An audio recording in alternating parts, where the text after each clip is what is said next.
Uh,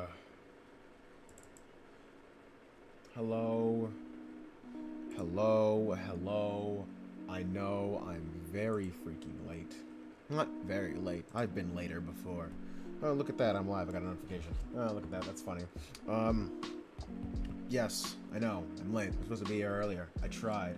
Believe me, I did. Hi, Amy. Hello. Welcome back. I'm sorry. I'm very late. It's nice to have you. Shaughnessy Feeney, if you're still in here, it's nice to have you too. Anthony Belding, nice to see you again. Nice to see everybody. Hello, hello. I know I was supposed to be in here 15 minutes ago. Got put up with something, but I'm here. I try not to make this a habit, but I end up being late almost every single time. So we're just gonna not roll with that. But today we are gonna be finishing Percy Jackson and the Damn Titans Curse, and starting book 4, the Battle of the Labyrinth. I couldn't put the whole title in there because it would have exceeded the YouTube character limit. This is gonna be a long one. No, it is for sure. This is gonna be a very long one. But you know, we're here. We're ready. Well, I'm ready, kind of. I mean, I'm not ready. Like, this stream is still in the process of being set up as I'm talking to you guys. But I won't be able to watch the full thing. I'm so sorry. I'm so sorry. I would have done this earlier if my stuff hasn't... Oh my god, there's no... 1 second.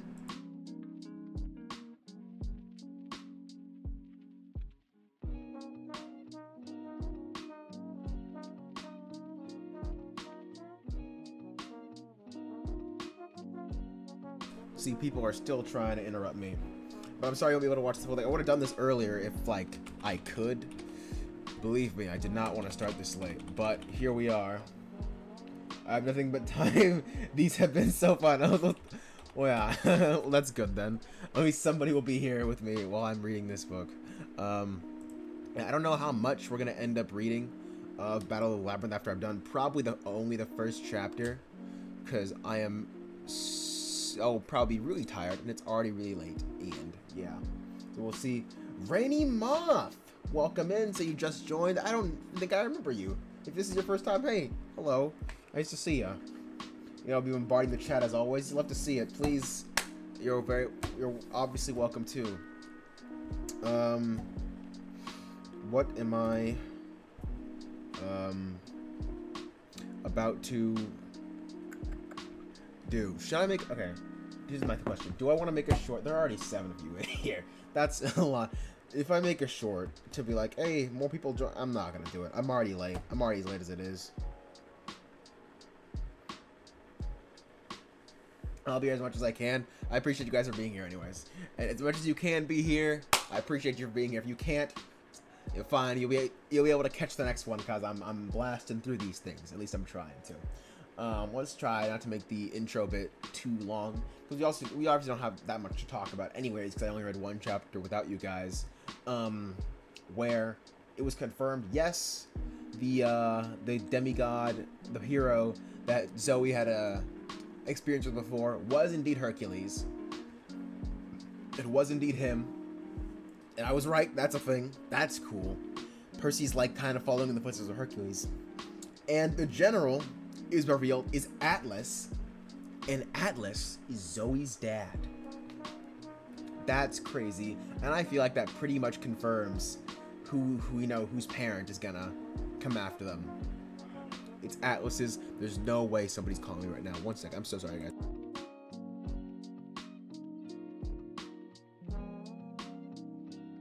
All right. Hopefully that doesn't happen. Randomly obsessed. Nice to see you. Hello, hello, hello. Everyone has shitty family in this series, apparently. I really hope Bianca comes back. I don't think she's dead, but I mean, we still got 4 chapters for her to come back, and we got other books, so she might not come back in this one. Rick might want to really make us think she's dead. If she's actually dead, I'm gonna be shocked. I'm not gonna believe that. I'm honestly in disbelief still. Okay, I think that's all we have to talk about for the thing that I had about you guys. The dragon had 8 heads. That was weird. That was crazy. Hold on, is this music too loud? I feel like it's a little too loud. Okay, I'm not gonna turn it down. Like, you guys can tell me if it's too loud. Show a body or it didn't happen. Yeah, show me a body, Rick, in this book. let me see it with my eyes. Draw me a picture. The only picture in these books. That's what I want to see. All right, let's just to check what page are we on. So there's like 312 pages in this book. I'm gonna have to read about 50 pages. It's fine. That's fine. And then however many the first chapter of Battle of the Labyrinth is. All right. Do I have anything more to say? I've almost been going for 6 minutes already. But I feel like we're at the point where we can just jump into the reading bit. I feel like we're at that point already. How did the last chapter end? I don't want to spoil anything. The last chapter ended with Atlas being revealed as Zoe's father. Hey, it's Bonnie Faye. Nice to see you again as well. I was hoping you would join back. Yes. I guess the whole gang is all together again. You'll love to see it. Yeah, that's how it ended. Atlas is Zoe's father. So yeah. I think... Hold on. I still have the same thing of water. I wonder when it's gonna run out. I will not be taking any swigs. I know my throat's gonna be mighty tired by the end of this. But yeah, let's save all the talking. I think we should just get into the reading now. I guess it's already late, and some of you are not gonna be able to stay for the full thing. So let's see how much we can get through while you guys are here at the very least. Okay. Also, one question: she's holding up the roof of the world, like Artemis and Annabeth both were holding up the sky. Like, what? Did they find help to get to the mountain? Yeah, they found the dude, the Nemean dude, the dude that smells like seawater. They found him. Or I think we said that last time. Yeah, we talked about that last time. I'm pretty sure. We read that together. But freaking, he's holding up the roof of the sky. So is somebody always holding up the roof of the world? Because, like, Atlas is clearly not doing it. Like, that's his thing. I don't know if that's the thing in mythology. Like, Atlas probably found a really strong pillar to build the roof of the world or something. I don't know. I don't know how that works. Like, what happens if she drops it? What then? Does the world just fall? Like, it just gets destroyed? Like, what's the deal with that? I'm curious about that. But, alright. I think we're just gonna hop into it. We're just gonna stop the lollygagging around. Alright. Chapter 17. I put on a few million extra pounds. Same difference. Yelled in the sky as Alice is punishment after the gods defeated the Titans. Oh, okay. Yeah. Got you. I didn't know it was his punishment. I thought he was a hero. That's interesting. Okay, cool. I didn't know it was his punishment, though. Alright. The horrible thing was, I could see the family resemblance. Atlas had the same regal expression as Zoe, the same cold, proud look in his eyes that Zoe sometimes got when she was mad. Though on him, it looked like a thousand times more evil. It was all things I'd originally disliked about Zoe, with none of the good I'd come to appreciate. Let Artemis go, Zoe demanded. Atlas walked over to the chained goddess. Perhaps you'd like to talk to her. Perhaps you'd like to take the sky for her then. Be my guest. Zoe opened her mouth to speak, but Artemis said, "No, do not offer, Zoe. I forbid you." Atlas smirked. He knelt next to Artemis and tried to touch her face, but the goddess bit at him, almost taking off his fingers. "Hoo-hoo!" Atlas chuckled. "You see, daughter, Lady Artemis likes her new job. I think I will have all the Olympians take turns carrying my burden once Lord Kronos rules again, and this is the center of our palace." I didn't know that about Atlas until you just said it. But because of that, it makes him a lot more interesting. And it makes a lot more sense. And this is the center of our palace. It will teach those weaklings some humility. I looked at Annabeth. She was desperately trying to tell me something. She mentioned her head. She motioned her head toward Luke. But all I could do was stare at her. I hadn't noticed before, but something about her had changed. Her blonde hair was now streaked with gray from holding the sky. Thalia muttered as if she'd read my mind. The weight should have killed her. I don't understand, I said. Why can't Artemis just let go of the sky? Atlas laughed. How little you understand, young one. This is the point where the sky and the earth first met, where Ornus and Gaia first brought forth their mighty children, the Titans. The sky still yearns to embrace the earth.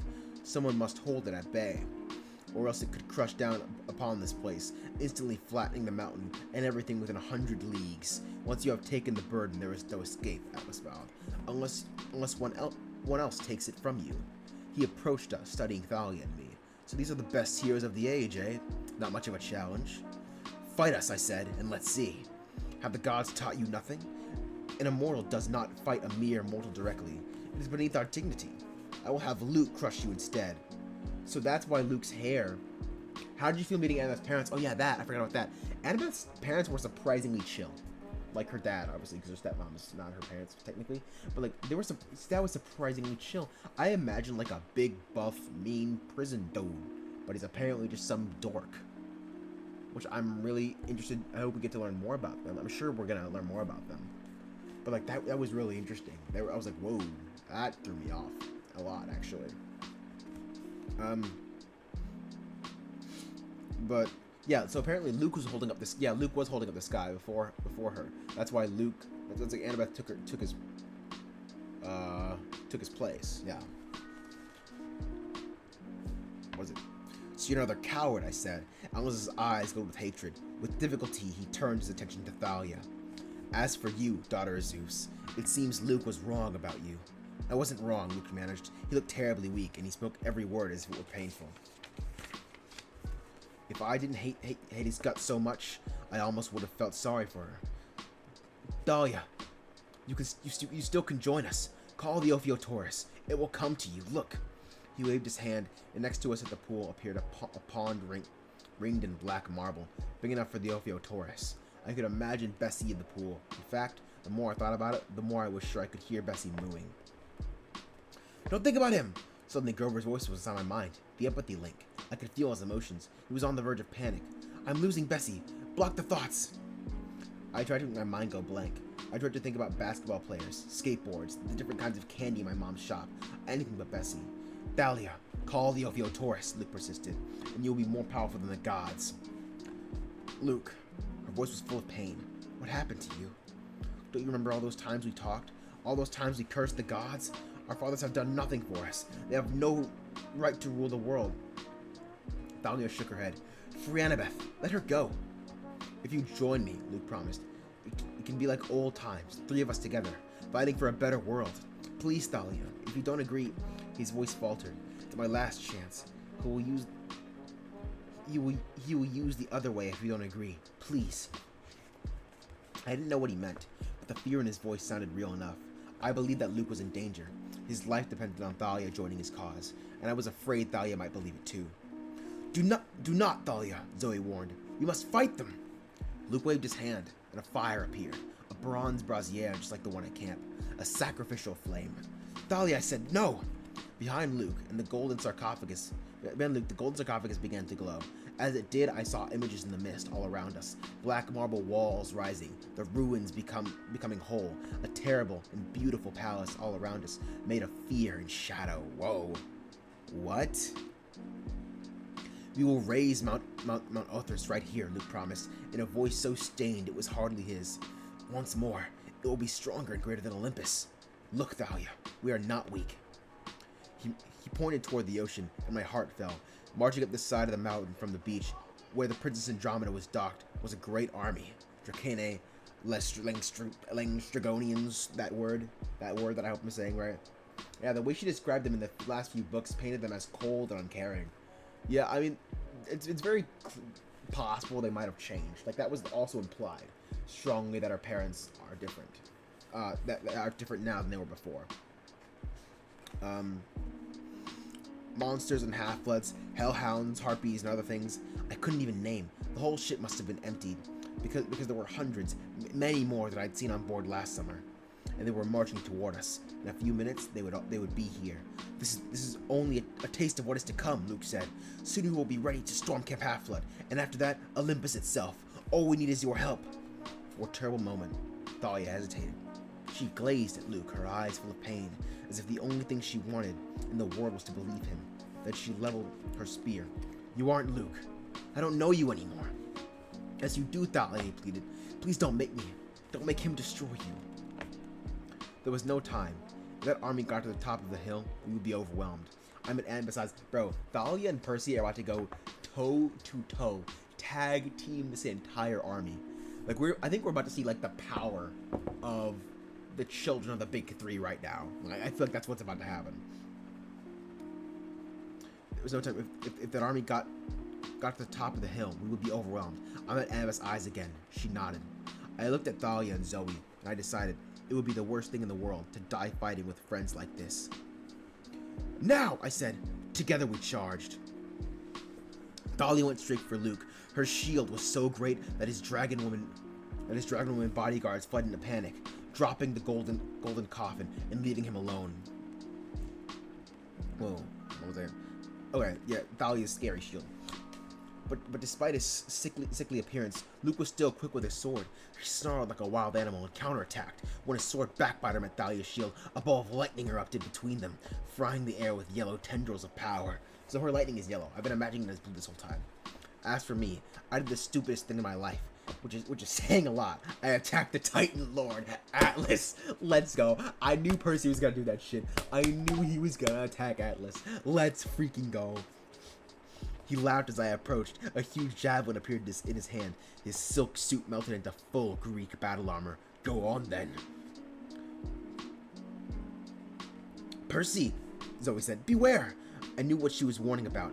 Chiron had told me long ago, immortals are constrained by ancient rules, but a hero can go anywhere, challenge anyone, as long as he has the nerve. Oof. Oh, I love that. I love that so much, man. What is it? I do like how Athena didn't fall for Annabeth's dad because he was a great warrior or a war general, but because he was just a massive nerd. Yeah, that is great. I do love that. That's just in line with it, with who Athena is. I attacked, however. Atlas was free to attack back directly with all his might. I swung my sword, and Atlas knocked me aside with a shift of his javelin. I flew through the air and slammed into a black wall. It wasn't mist anymore. The palace was rising, brick by brick. It was becoming real. Fool! Atlas screamed. Fool! Atlas screamed gleefully, swatting aside one of Zoe's arrows. Did you think simply because you could challenge that petty war god that you could stand up to me? Was Atlas saying that he's stronger than Ares? And Percy didn't even beat Ares. Like, he didn't. Ares only stopped because Kronos told him to. The mention of Ares sent a jolt through me. I shook off my daze and charged again. If I could get to the pool of water, I could double my strength. The javelin's point slashed toward me like a scythe. I erased Riptide, planning to cut off his weapon at the shaft, but my arm felt like lead. My sword suddenly weighed a ton, and I remembered Ares' warning, spoken on the beach. Oh, he's doing it. In Los Angeles so long ago, when you need it most, your sword will fail you. Oh, come on. Dude, it'd be so crazy if Percy prayed to Ares right now. Not now, I pleaded, but it was no good. I tried to dodge, but the javelin caught me in the chest and sent me flying like a rag doll. I slammed to the ground, my head spinning. I looked up and found I was at the feet of Artemis, still straining under the weight of the sky. Run, boy, she told me. You must run. Atlas was taking his time, coming toward me. My sword was gone, and I'd skirted away over the edge off the cliff. It might reappear in my pocket, maybe in a few seconds, but it didn't matter. I'd be dead by then. Luke and Thalia were fighting like demons. Lightning crackling around them, Amber was on the ground, desperately struggling to free her hands. Well, yeah, Atlas is a titan, one step stronger than gods. I didn't think the titans were that much stronger, but dang, the gods had to fight their own uphill battle too. So this is like... Yeah, Luke is really trying to do what the gods did. And, like, he's taking on...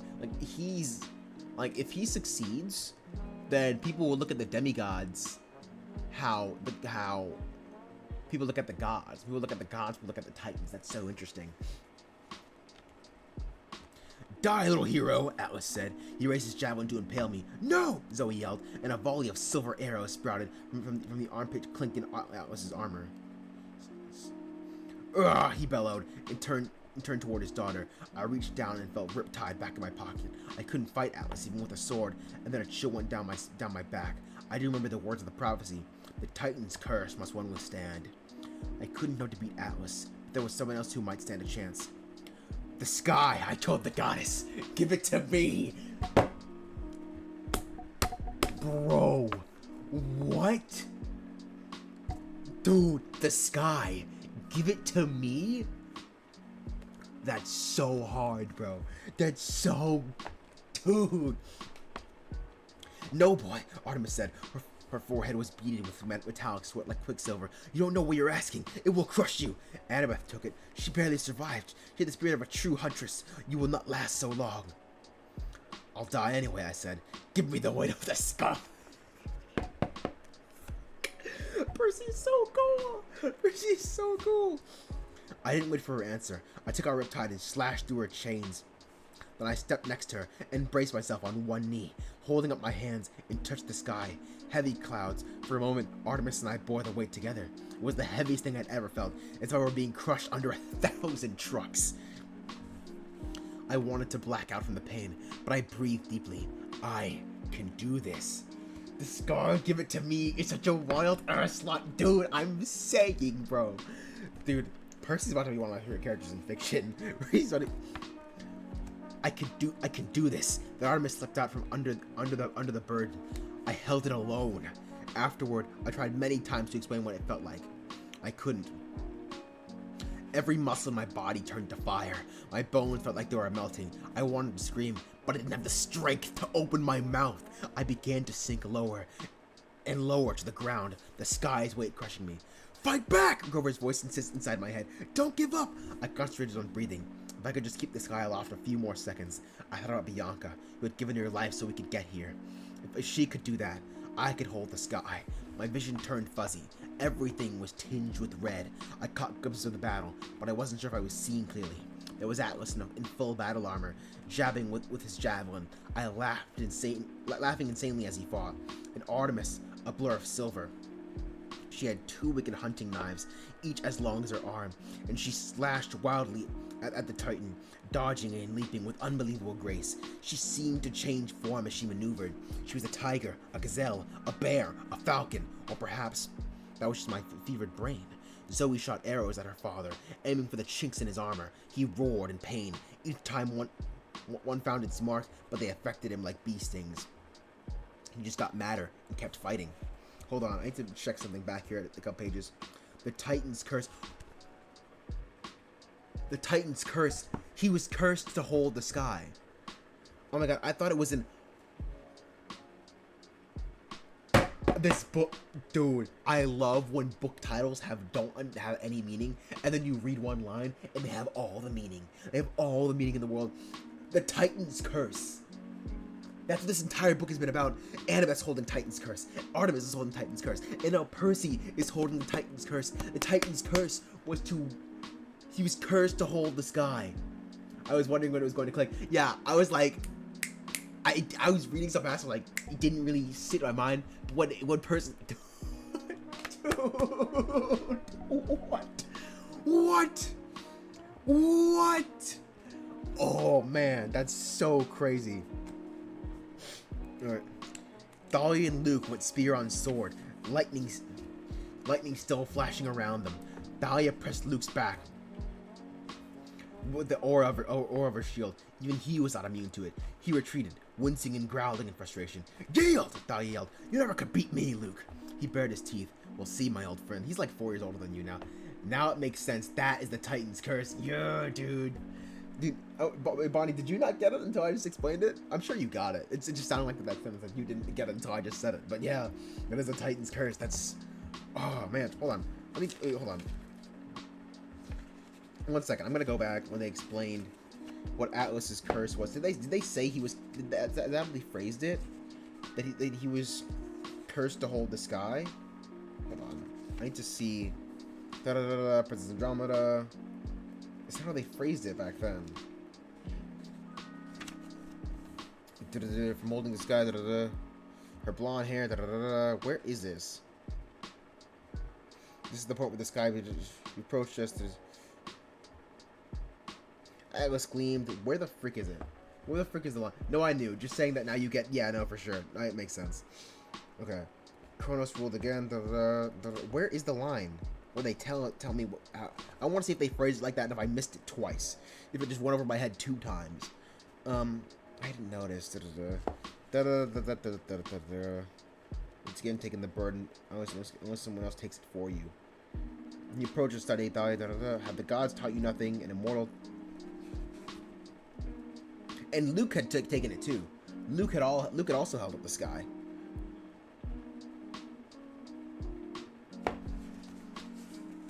Actually, hold on. Am I stupid? Never mind. No, I'm kind of dumb. Because this is what it is. I didn't read that in the book. You guys said that to me. Hold on. I'm just remembering. What did you say? Yeah, holding the sky is Alex's punishment. That's how you said it. Okay. So the book didn't say it until just then. Okay, gotcha. Yeah, sorry. That brain did sometime need time.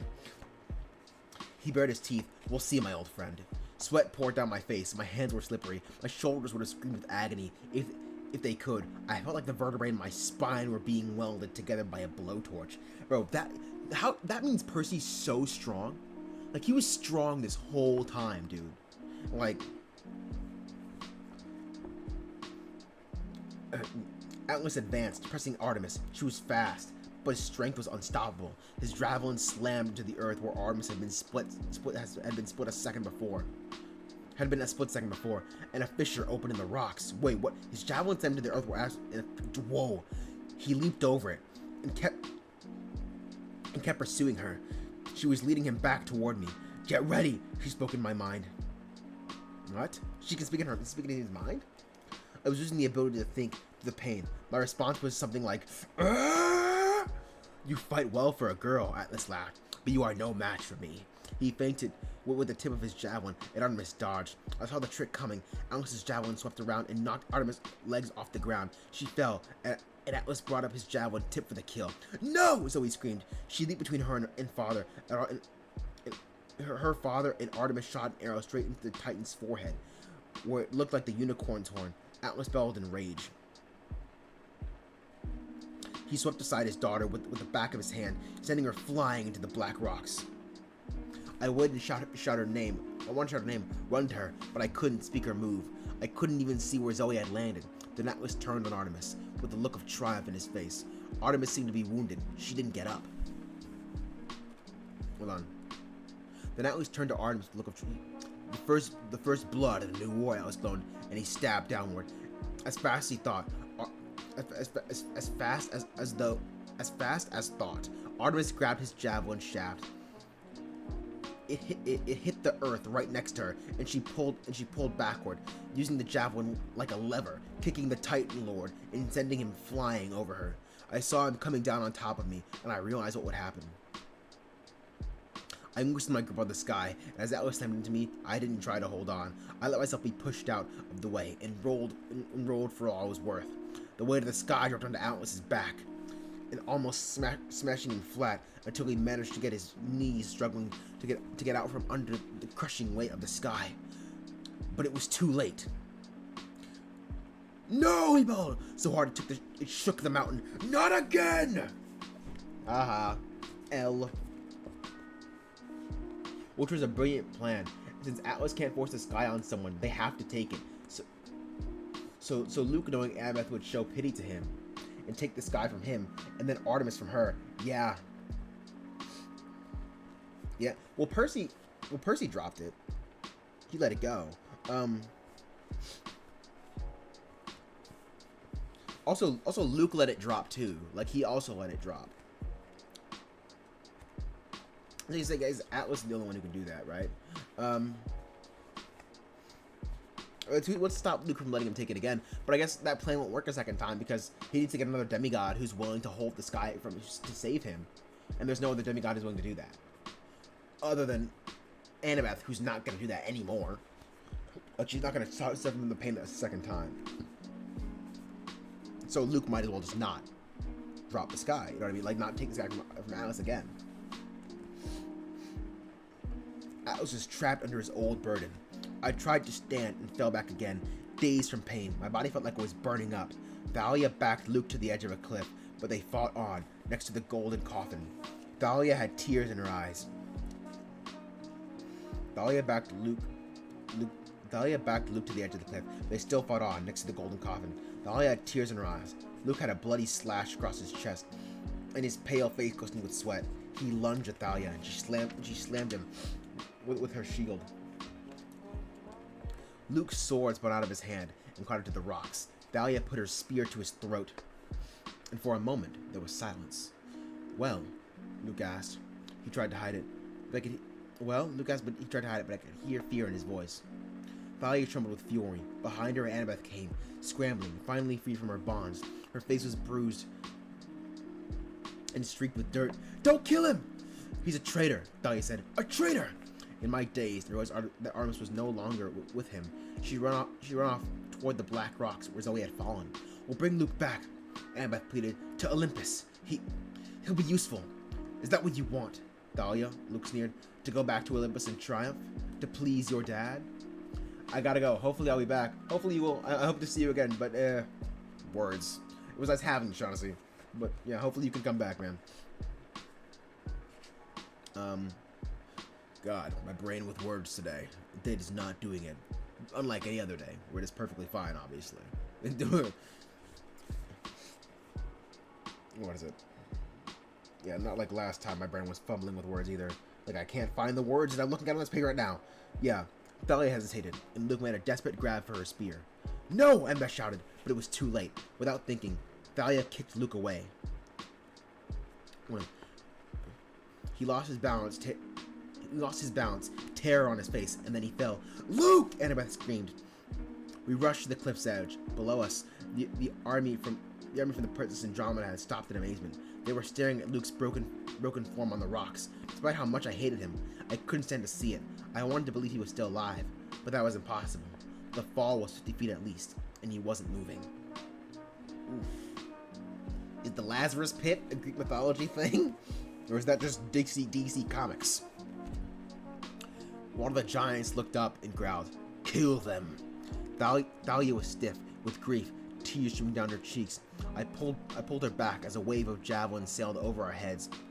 We ran for the rocks, ignoring the curses and threats of Atlas as we passed. "Artemis!" I yelled. The goddess looked up, her face almost as grief-stricken as Thalia's. Zoe lay in the goddess's arms. She was breathing. Her eyes were open, but still. "The wound is poisoned," Artemis said. "Atlas poisoned her." Yeah, one shall be struck down by her father, whatever the prophecy said. I asked. "Atlas poisoned her?" I asked. "No," the goddess said, "not Atlas." She showed us the wound in Zoe's side. I'd almost forgotten her scrape with Ladon the dragon. The bite was much worse than Zoe had let on. I could barely look at the wound. She had charged into battle against her father, with a horrible cut sapping her strength. "The stars," Zoe murmured. "I cannot see them." Nectar and Ambrosian said, "Come on, we have to go get her some." No one moved. Grief hung in the air. The army of Kronos was just below the rise. Even Artemis was too shocked to stir. We might have met our doom right there, but then I heard a strange buzzing noise, just as the army of monsters came over the sky. A Sopwith camel swooped down out of the sky. "Get away from my daughter!" "What? Let's go!" There's no way.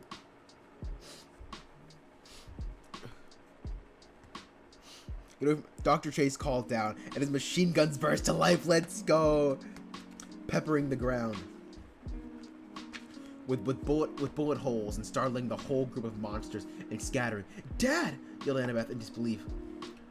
"Run!" he called back, his voice growing fainter as the biplane swooped by. This shook Artemis out of her grief. She stared up at the antique plane, which was now banking around for another strafe. "A brave man," Artemis said, with grudging approval. "Come on, we must get Zoe away from here." She raised her hunting horn to her lips, and its clear sound echoed down the valley of Marin.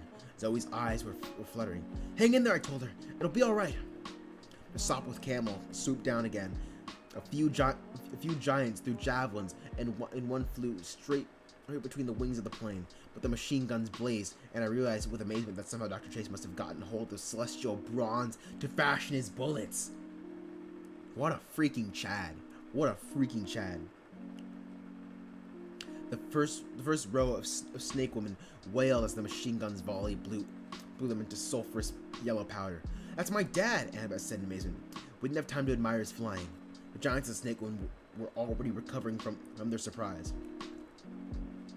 Dr. Chase would be in trouble soon.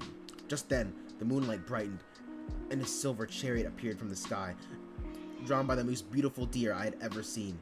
It landed right next to us. "Get in," Artemis said. Annabeth helped me get Thalia on board. Then I helped Artemis with Zoe. We wrapped Zoe in a blanket as Artemis pulled in the reins, and the chariot sped away from the mountain, straight into the air. "Like Santa Claus's sleigh," I murmured, still dazed with pain.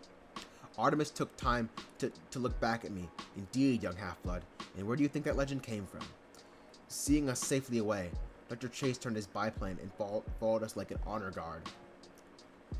It must have been one of the strangest sights ever, even for the Bay Area, a silver flying chariot pulled by deer, escorted by a Sopwith camel. Behind us, the army of Kronos roared in anger as they gathered on the summit of Mount Tamalpais, but the loudest sound was the voice of Atlas, bellowing curses against the gods as he struggled under the weight of the sky.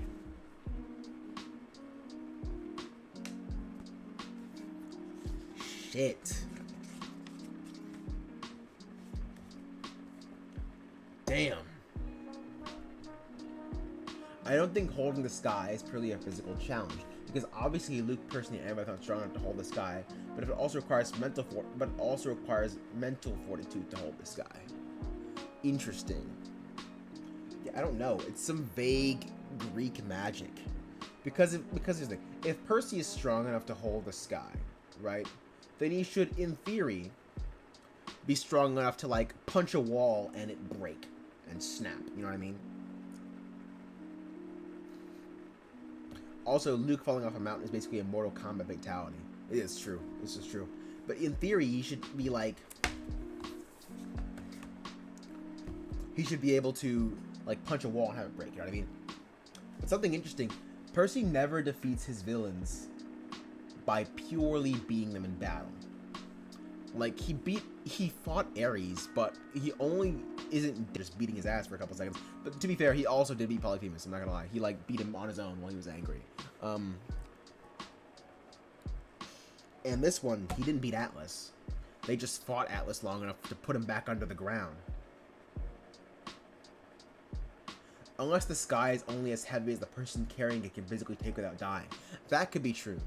That could be a thing, which would make it more of a mental battle than a physical battle. So I wouldn't be surprised with that, because Greek mythology is interesting like that. It's torture. It's meant to be torture. They didn't want Atlas to freaking die, so I wouldn't be surprised if that was what it was. Like, they didn't want Atlas to die, so they just kept it like that. You know what I mean? They're like, okay, this will be heavy enough that you could take it without dying. And also, Atlas can't technically die, because he's immortal. Dang. What a chapter. That was crazy. Before I move on to the next one, that was probably... oof. This book is so many great chapters, man. I feel like this one is the best one so far. This is my favorite so far. I gotta look back one more time. And I want to see quickly what happened. Specifically, when Percy fought... I see why you guys wanted me to read this one on stream. This is like the most important chapter in the book. This is like the most important chapter in the book, I feel. Hold on. I know I'm slowing down this stream by looking this through, but I need to figure out... remember what happened in the battle. All times you curse the gods, when do they start fighting?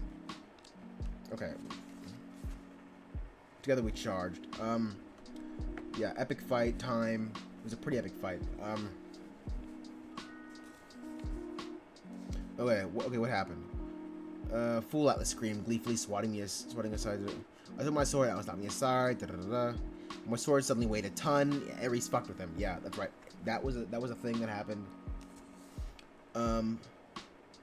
Now I pleaded, but it was no good. Tried to dodge. Atlas was taking his time coming toward me. My sword was gone. It skidded off the edge. I reappeared in his pocket. It did reappear in his pocket.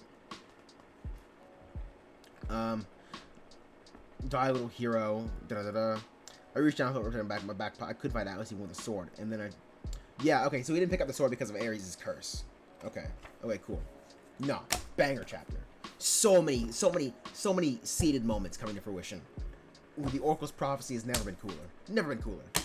I can't wait to hear the full prophecy. I wonder when we're gonna hear that.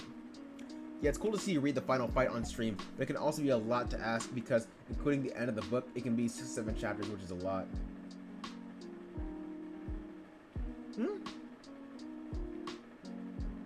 Is it? There's only 3 more chapters in this bitch. There's only 3 more chapters, but maybe I would expect Last Olympian to have more than like 1 chapter worth of final fight. You know what I mean? So, yeah, but you guys tell me when the final fight is on. But look, if I knew the Polyphemus final fight was in chapter 15, I would have read that on stream as well. Because I love that final fight in the book. I love Percy and Tyson teaming up. It was really cool. This was sick. All right, but like, let's freaking continue. Let me drink a swig of water. My throat isn't hurting more. I realize when I don't do the voices at the beginning of the stream, my throat doesn't hurt nearly as much at this point. Alright. The last Olympian is going to go crazy. I've heard nothing but great things. Nothing but that exact statement. Alright. Let's freaking continue. Chapter 18. A friend says goodbye. You landed at... He's always gonna die. You landed at Cressy Field after nightfall. As soon as Dr. Chase stepped out of his Sopwith, Camel and Annabeth ran to him and gave him a huge hug. Stop with Camel. Stop with Camel. Learn what commas are, me. Annabeth ran to him and gave him a huge hug. Dad, you flew! You shot! Oh my god! That was the most amazing thing I've ever seen! Her father blushed. Well, not bad for a middle-aged mortal, I suppose. But those celestial bronze bullets, how did you get those? Ah, well.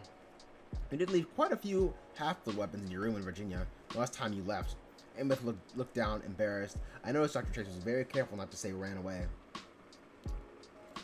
I decided to try melting some down to make bullet casings, he continued. Just a little experiment. He said it like it was no big deal, but he had a gleam in his eye. I could understand all of a sudden why Athena, goddess of crafts and wisdom, had taken a liking to him. He was an excellent mad scientist at heart. He really is. Dad, I wonder there's probably gonna be a lot of players that I wouldn't even consider being in this. I wouldn't be surprised now if Annabeth's dad comes back into the final fight. But I also would expect this to only be his moment. You know what I mean? I've started rereading it and I can't put it down. I'll be done by tomorrow. I'm so excited. Like, 1 more book and then I'll understand the hype. After this one Battle Labyrinth, and then I'll finally understand the hype of what the fuck happened in the last Olympian.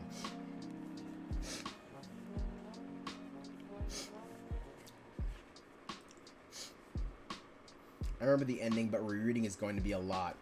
I see. I'm so excited. Dad, Annabeth faltered. Annabeth, Percy, Thalia. Annabeth, Percy, Thalia interrupted. Her voice was urgent. She and Artemis were kneeling at Zoe's side, binding the huntress's wounds. Annabeth and I ran over to help, but there wasn't much we could do.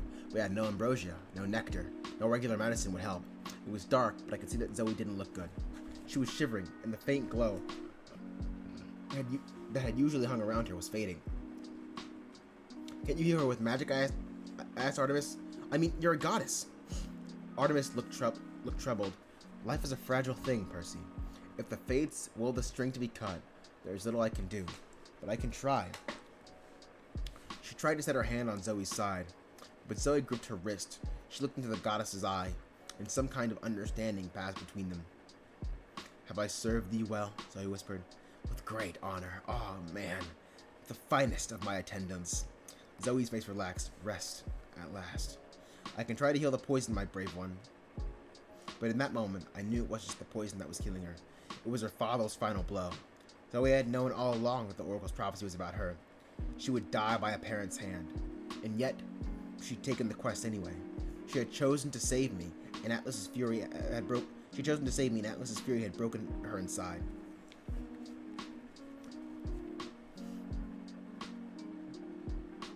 She saw Thalia and took her hand. I'm sorry we argued, Zoe said. We could have been sisters. Damn.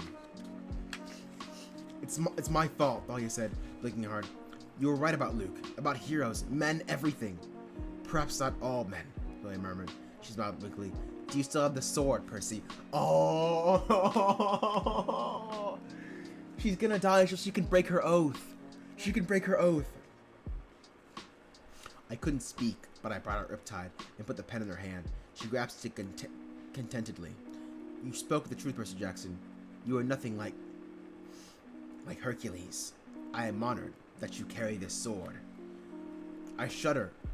A shudder ran through her body. Zoe, I said. Stars, she whispered. I can see the stars again, my lady. A tear trickled down Artemis's cheek. Yes, my brave one. They are beautiful tonight. Stars, I repeated. Her eyes fixed on the night sky, and she did not move again. Damn. Thalia lowered her head. Annabeth gulped down a sob, and her father put his hands on her shoulders. I watched Artemis cup her hand above Zoe's mouth, and spoke a few words in ancient Greek. A silvery wisp of smoke exhaled from Zoe's lips and was caught in the hand of the goddess. Zoe's body shimmered and disappeared. Artemis said a kind blessing, breathed into her cupped hand, and released the silver dust in the sky. It flew up, sparkling, and vanished. For a moment, I didn't see anything different. Then Annabeth gasped, looking up at the sky. I saw the stars were brighter now. They made a pattern I had never noticed before, a gleaming constellation that looked a lot like a girl's figure. A girl with a bow, running across the sky. Let the world honor you, my huntress, Artemis said. Live forever in the stars. Bro, this book is not about to make me cry on stream. You are not about to make me cry on stream. That is not what's about to happen. What? Live forever in the stars, bro? Dude. It wasn't easy saying our goodbyes. The thunder and lightning were still boiling over Mount Tamalpais. In the north, Artemis was so upset, she flickered with silver light. This made me nervous, because if she suddenly lost control and appeared in her fully divine form, we would disintegrate by looking at her. I must go to Olympus immediately, Artemis said. I will not be able to take you, but I will send help. The goddess set her hand on Anna's shoulder. You are brave beyond measure, my girl. You will do what is right. Then she looked quizzically at Thalia, as if she weren't sure what to make of this younger daughter of Zeus. Thalia seemed reluctant to look up, but something made her, and she held the goddess's eyes. I wasn't sure what passed between them, but Artemis' gaze softened with sympathy. Then she turned to me. You did well, she said, for a man. Ah, man. I wanted to process, but then I realized it was the first time she hadn't called me a boy. Bro.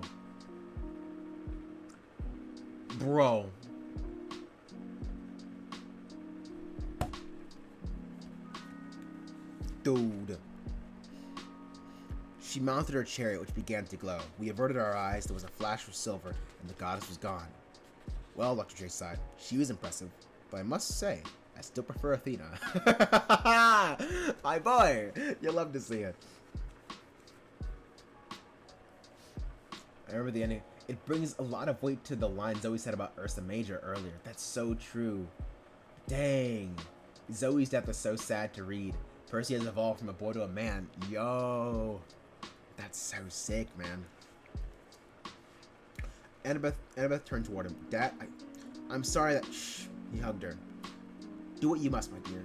I know this isn't easy for you. His voice was a little shaky, but he gave Annabeth a brave smile. Then I heard the whoosh of large wings. 3 Pegasi descended through the fog. Let's freaking go! 2 white winged horses and 1 pure black one. Blackjack! I called. Hold on. Yo, boss! He called. You managed to stay alive okay without me? It was rough, I admitted. Oh, I love them. I love them together. I brought Guido and Pork Pie with me. How you doing? The other 2 Pegasi spoke in my head. Blackjack looked over me with concern, then checked out Dr. Chase, Thalia, and Annabeth. Any of these goons you want us to stampede? Nah, I said aloud. These are my friends. We need to get to Olympus pretty fast. Yo, yes! The king with wings is back. Yes, sir. Bro, I thought you were about to say. I thought that said the king with wings of black. And I was like, that's such a hard thing to call Percy. The king with wings of black is a hard line. That's like a crazy epithet. If I remember that, I'm gonna start calling him that from now on. The king with wings of black, dude. Alright. But yes, they're gonna fly him to Olympus. I was really hoping we'd see Olympus again in this book. It really feels like I've gone more than one book without seeing Olympus. But like, there's so much that happens in these adventures. Like, it feels like I've seen more than one book without it. Damn. Where was I?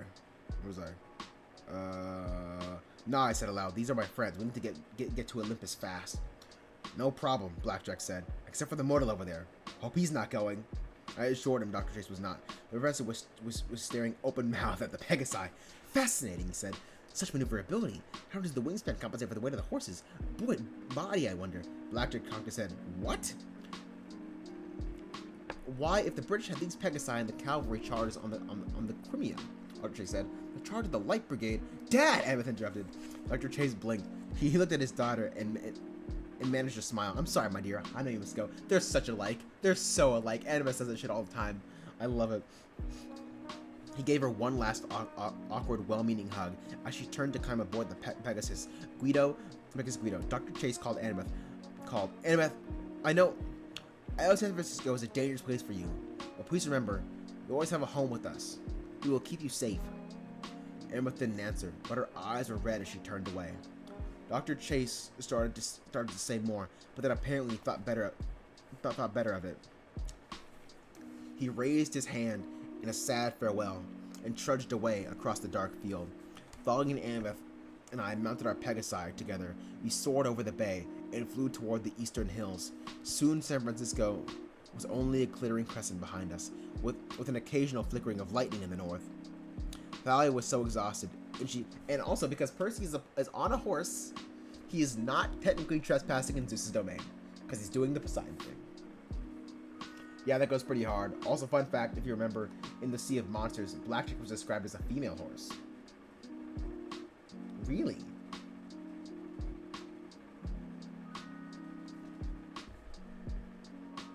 Did they change Blackjack's gender? Or is something gonna happen later in the story with that? I don't know. Interesting. Is that like on purpose? Because Rick is a very intentional writer, I've noticed. Where is it? Yeah, just a little continuity error. Ah, that's upsetting. Okay. Thalia was so exhausted she fell asleep on Pork Pie's back.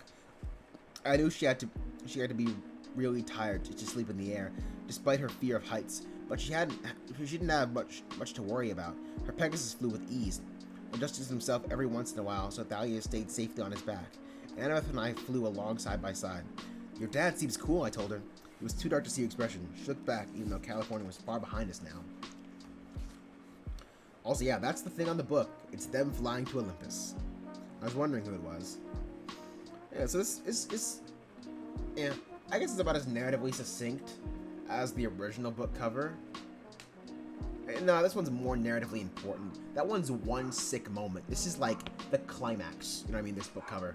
But I still think the other one just looks more epic. Like they could have drawn this one more epic, but I have a feeling they were thinking more about how all the books would look together than like this one on its own. Because if you put them all together, it looks like Percy's like standing in the middle of them. Like so I think that's what they were going for. I guess so, she said. We've been arguing for so many years. Yeah, you said. You think I was lying about that? Sounded like a challenge, but a pretty half-hearted one. Like she was asking it of herself. I didn't say you were lying. It's just he seems okay. Your stepmom too. Maybe they've gotten cooler since you last saw them. She hesitated. They're still in San Francisco, Percy. I can't live so far from camp. I didn't want to ask my next question. I was scared to know the answer, but I asked it anyway. So what are you going to do now? We flew over a town, an island of lights in the middle of the dark. It whisked by so fast we might have been in an airplane. I don't know, she admitted, but thank you for rescuing me. Man. Hey, no big deal. We're friends. You didn't believe I was dead? Never. She hesitated. Neither is Luke. You know, I mean, he isn't dead either. I stared at her. I didn't know if she was cracking under the stress or what. Annabeth, that fall was pretty bad. There's no way. He isn't dead. She just said, I know it. The same way you knew about me. The comparison didn't make me too happy. The towns were zipping by faster now.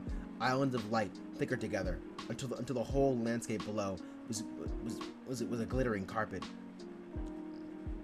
Dawn was so close. The eastern sky was turning gray, and up ahead, a huge white and yellow glow spread out before us. The lights of New York. How's that for speedy, boss? Blackjack bragged. We got extra hay for breakfast or what? You're the man, Blackjack, I told him. The horse, I mean. You don't believe me about Luke? Emma said. You don't believe me about Luke, Emma said. But we'll see him again. He's in trouble, Percy. He's under Kronos' spell. Rescue arc completed. Yeah. Oh, let's go. You'll have to see it. Yeah, having all the books line up for a massive picture is really cool. It is. It's really cool art. I didn't feel like arguing. That made me mad. How could she still have any feelings for that creep? How could she possibly make excuses for him? He deserved that fall. He deserved... Okay, I'll say it. He deserved to die. Unlike Bianca. Unlike Zoe. Luke couldn't be alive. It wouldn't be fair. There it is. Thalia's voice. She'd woken up.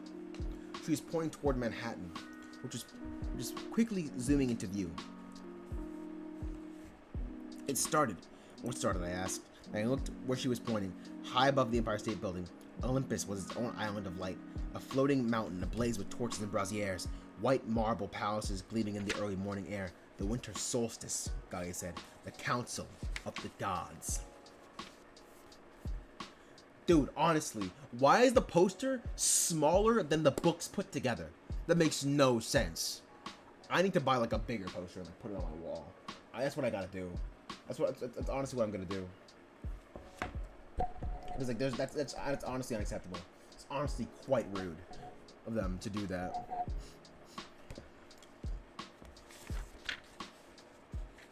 Alright, that was the end of the chapter. Wow, okay.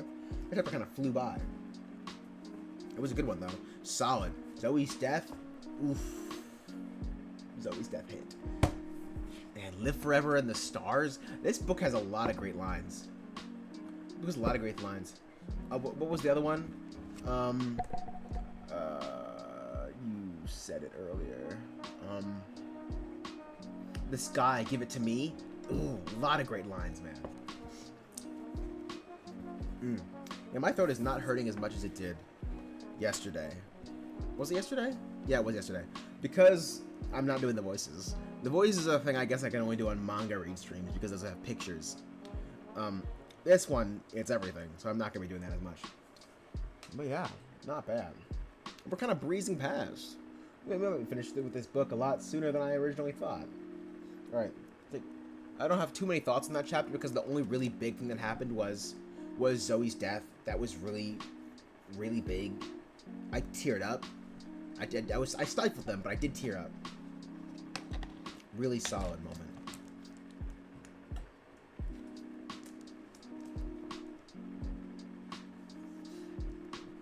Oh yeah, I'm sure they're gonna do that.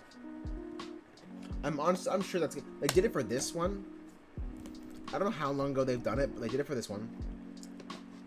I would not be shocked, especially if the Percy series on Disney Plus gets to season 5 and they get to Heroes of Olympus stuff. I'm sure that they'll eventually do that. I wouldn't be shocked at all. But I like some of the covers that I've seen. I don't remember all of them, but I really like, from my memory, I really like the Son of Neptune one. The Son of Neptune one is really dope, and the Blood of Olympus one looks really cool. Those are the only two I really remember. The Lost Hero one I don't remember very well, but I don't think I liked it that much. The other two I don't remember at all. Alright. So giving Percy her blessing to use her sword was great. Oh yes! Yes, that too! How could I have forgotten? So This is the origin of Riptide and everything. Yeah, that was all perfectly tied together. The origin of Riptide and the god, the Titan, the Titan Lord Atlas, and the hero Hercules, who fucked with fucked with Zoe. He gave her Anaclusmos originally, and he wasn't worthy, but now Percy is. Love that. Freaking love that. That's so great. Oh man, that's so great. I can't wait until I have the whole story in my head so I can noodle around with everything that Luke played with and watch videos on it, so I can like even understand like some of the stuff that I'm missing. Percy's just better. Facts, man. Alright. I have this much book left. Let's go. Let's freaking go. The gods vote how to kill us. Ooh, that's never good. But what I kind of didn't expect anything different. Ooh, Annabeth's gonna see Athena for the first time. Annabeth's gonna see Athena. Ooh, and we're gonna get to meet the gods we haven't seen yet. We're gonna get to meet Hera. We're gonna get to meet... Who else we have? We haven't seen Hephaestus yet, either. Hera and Hephaestus, is that it? Hold on. Zeus, Poseidon, Hades. Ares. Hermes. Athena. Apollo, Artemis. Demeter. Okay, so we haven't seen Dionysus. No. We haven't seen Demeter. We haven't seen Hera. And we haven't seen... What else have we not seen? Demeter, Hera, and Hephaestus. Those are the only three gods we haven't seen. We're gonna get to see them. Oh, that's pretty cool. Well, the new covers were for the series' 10th year anniversary, which is already past Heroes Olympus' first release. I don't care if they'll give it to the new covers unless to celebrate a different anniversary or if there's ever a remake to TV. Hestia.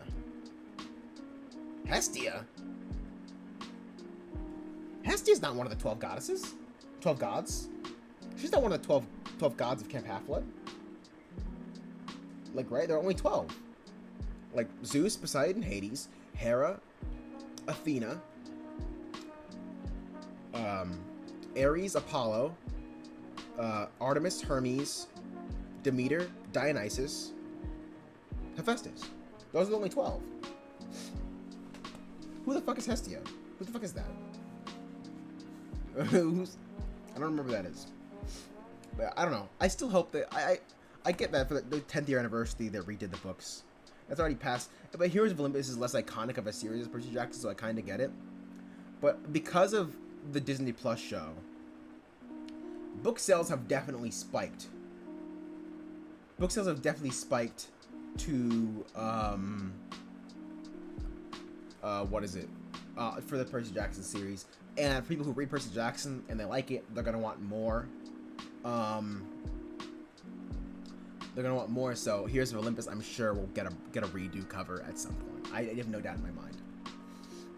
Yeah. See, Dionysus got it. Yeah, those are the 12. So we're gonna get to see Hephaestus, we're gonna get to see Hera, and we're gonna get to see Demeter. Exciting. Let's go. If flying was bad enough for the son of Poseidon, but flying straight up to Zeus' palace with thunder and lightning swirling around it was even worse. Percy has so much audacity, it's not even funny. It's not even funny. We're circled over Midtown Manhattan, making one complete orbit around Mount Olympus. I'd only been there once before, traveling by elevator up to the secret 600th floor to Empire State Building. This time, if it was possible, Olympus had amazed me even more. In the early morning darkness, torches and fire made the mountainside palaces glow 20 different colors. From blood red to indigo. Apparently, no one ever slept on Olympus. What? In the early morning darkness, torches and fires made the mountainside palaces glow 20 different colors, from blood red to indigo. Apparently, no one ever slept on Olympus. The twisting streets were full of demigods and nature spirits, minor godlings bustling about, riding chariots or sedan chairs carried by cyclopses. Winter didn't seem to exist here. I caught the scent of the garden in full bloom.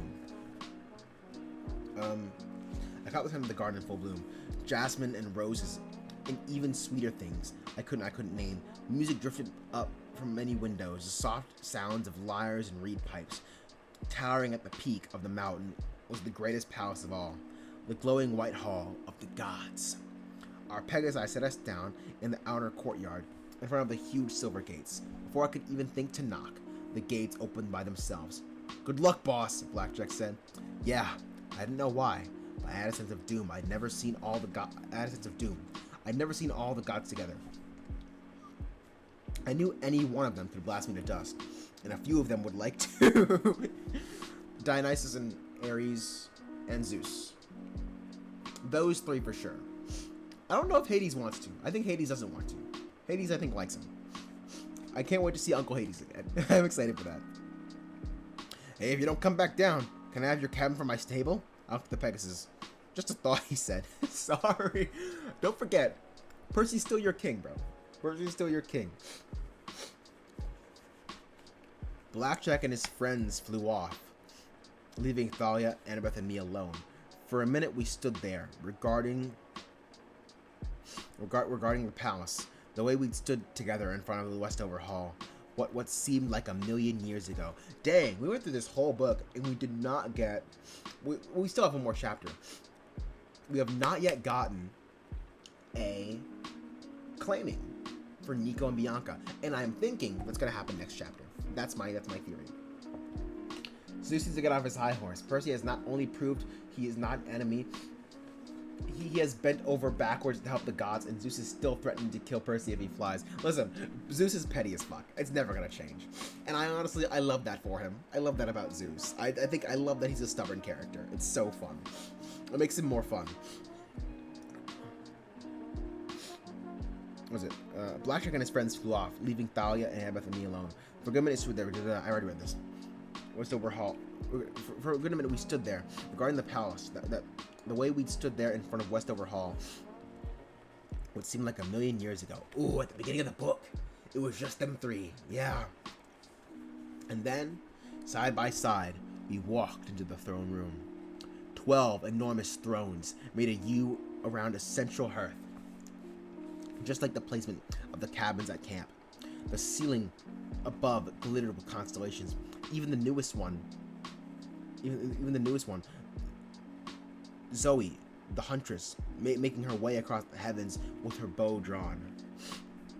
I love how it's adding to the Greek mythology of the world. That's so cool. I didn't think Rick would have the audacity to do that, to add on to already placed mythology, but I love that he did.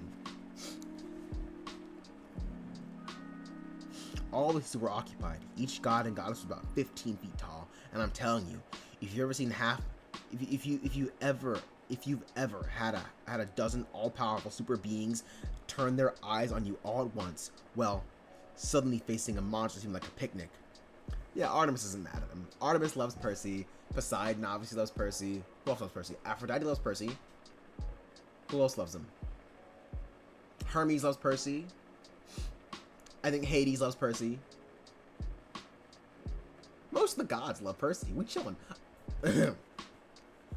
"Welcome, heroes," Artemis said. "Moo." Then I noticed Bessie and Grover. Whoa! I was like, oh, I was kind of sad thinking Grover wouldn't be here. Grover's just here. He's just here. On Olympus. Because why not? We chillin'. We here. A sphere of water was hovering in the center of the room, next to the hearth fire. Bessie was swimming happily around and swishing his serpent tail and poking his head out the sides and the bottom of the sphere. He seemed to be enjoying the novelty of swimming in a magic bubble. Grover was kneeling at Zeus's throne, as if we'd just given a report. But when he saw us, he cried, "You made it!" He started to run toward me, and then he remembered he was turning his back on Zeus and looked for permission.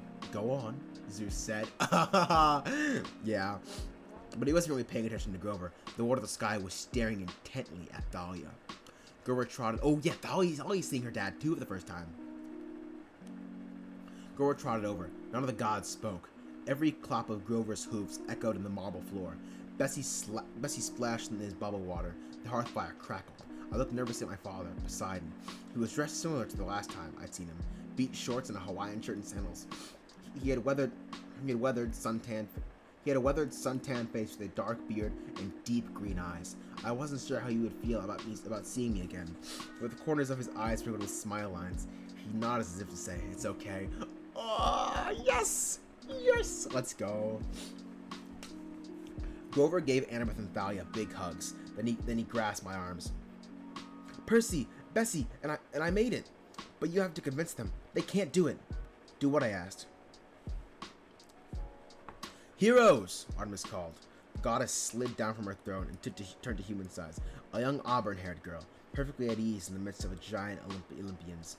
She walked toward us, her silver robe shimmering. There was no emotion in her face. She seemed to walk in a column of moonlight. I love these godly descriptions, man. I don't think Poseidon has threatened to kill Thalia if she steps in a puddle of and and hell, Hades straight let Percy walk into the underworld and only threatened him because thought he stole his helm. Yeah, but Poseidon, first of all, I don't think Poseidon and Hades have anywhere near as much audacity as Zeus has. Zeus is clearly let kingdom go to his head. You know what I mean? Like, and obviously they're all gods. They're all, like, egotistical. But Zeus being the king of gods, like, that's an even more egotistical position. So, like, I get it. And I think Poseidon has softened since Percy's been born. Since Sally. You know what I mean? Honestly, now that I'm thinking about it, it kind of makes sense that Rick would change other things because, like, adding a kid to Poseidon, you know, the whole premise of this is changing mythology, but, like, going back and changing the past lore, changing stuff that's deep into the world building with Zoe, which is what Zoe is, that's even more audacious, which I think is cool. I'm using the word audacity a lot. But that's because it's a fun word. Okay, hold on. Where was it? Where did I see the... Okay. There was no emotion in her face. She seemed to walk in a column of moonlight. "The council has been informed of your deeds," Artemis told us. "They know that Mount Othyris is rising in the west. They know of Atlas's attempt for freedom, and the gathering armies of Kronos. We have voted to act." There was some mumbling and shuffling among the gods, as if they weren't all happy with this plan, but nobody protested. "At my lord Zeus's command," Artemis said, "my brother Apollo and I shall hunt the most powerful monsters, seeking to strike them down before they can join the Titans' cause. Lady Athena shall personally check on the other Titans to make sure they do not escape their various prisons. Lord Poseidon has been given permission to unleash his full fury on their cruise ship, Princess Andromeda, and send to the bottom of the sea. And as for you, my heroes," she turned to face the other immortals, "these half-bloods have done Olympus a great service. Would any here deny that?" She looked around at the assembled gods, meeting their faces individually. Zeus in the dark pinstripe suit, his black beard neatly trimmed, and his eyes sparkling with energy next to him. Sat a beautiful woman with silver hair braided over one shoulder, and a dress that shimmered colors like peacock feathers. The Lady Hera. On Zeus's right, my father Poseidon. Next to him, a huge lump of a man with a leg and a steel brace misshapen. A huge lump of a man with a leg and a steel brace, misshapen head, and a wild brown beard, fire flickering through his whiskers. The Lord of Forges, Hephaestus. Dang. Also, did they stop calling them the kindly ones? I feel like that's something they just kind of forgot about, just stopped doing, which I don't really care about. But they had, so, you know. But it's whatever. I'm just curious, did they stop doing that, or have it just, they're just not been put into a place where they need to say the kindly ones? Hermes winked at me. He was wearing Hermes winked at me. He was wearing a business suit today. Hermes loves dripping, bro. Hermes is the most dripped out god we've seen. He was wearing a business suit today, checking messages on his Caduceus mobile phone. Apollo leaned back in his golden throne with his shades on. You'll have to see it. He had an iPad. He had iPod headphones on. I wasn't sure he was even listening, but he gave me a thumbs up. Dionysus looked bored, twirling a grapevine between his fingers. And Ares, while he sat on his throne, he sat on his chrome leather throne, glowering at me while he sharpened a knife. On the lady's side of the throne room, a dark-haired goddess in green robes sat next to Hera. Sat next to Hera on a throne woven of apple tree branches. Demeter, goddess of the harvest.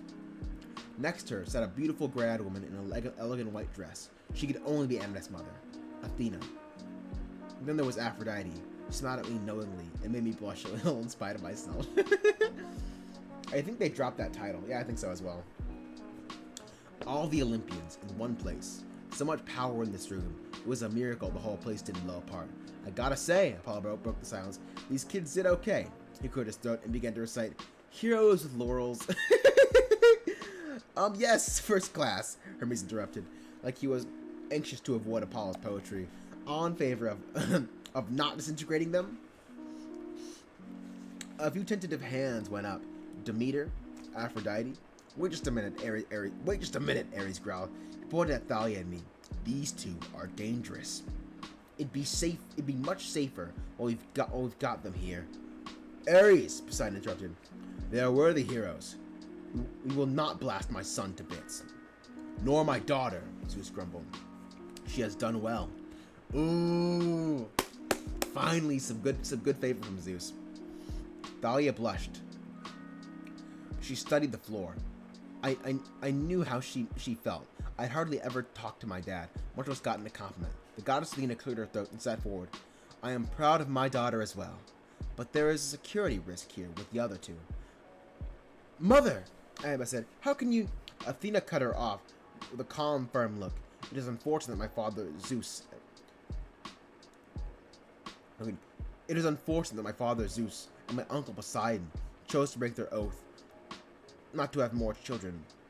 Only Hades kept his word, a fact that I find ironic, as we know from the great prophecy. A fact that I know from the great prophecy, children of the three elder gods. As you know from the great prophecy, children of the three elder gods, such as Thalia and Percy, are dangerous. As thick-headed as he is, Ares has a point. Right? Ares said. Hey, wait a minute. Who are you calling? Of course, Zeus only gives credit to Thalia. Of course, man. It's in his character. I love it. He started to get up, but a grapevine grew around his waist, like a seatbelt, pulling him back down. Oh, please, Ares, Dionysus said. Save the fighting for later. Ares cursed and ripped away the vine. You're one to talk, you old drunk. You seriously want to protect these brats? Dionysus gazed down at us wearily. I have no love for them. Athena, do you truly think it's safest to destroy them? I do not pass judgment, Athena said. I only point out the risk. What do we do? The council must decide. Wait, did they describe Hades? I don't think Percy said anything about Hades. I know he's there. He has to be. This is the only day where he's permitted. Yeah, he didn't say anything about Hades. And we haven't even heard Hades spoke yet, or mentioned. But he has to be there. I will not have them punished, Artemis said. I will have them rewarded. If we destroy heroes who do us a great favor, then we are no better than the Titans. If this is Olympian justice, I will have none of it. Calm down, Sisyphus said. Jeez, you need to lighten up. Don't call me sis. I will reward them. Well, Zeus grumbled, perhaps. But the monsters, at least, must be destroyed. We have agreement on that. A lot of nodding heads. Took me a second to realize what they were saying. Then my heart turned to lead. Bessie! You want to destroy Bessie? Moo, Bessie protested. My father frowned. You have named the Ophiotaurus Bessie? Yeah, Poseidon, you're seeing your son's personality. He's a bit of a goofball. Did they say it was the winter solstice? Yeah, it's the winter solstice. That's been the deadline this whole book. So Hades must be here. That's like the only time of the year that Hades can be here. So I find it interesting that he hasn't spoken or been addressed at all. I want to see Percy address him. I want him to be like, hey, Unc, you know, something, you know what I mean?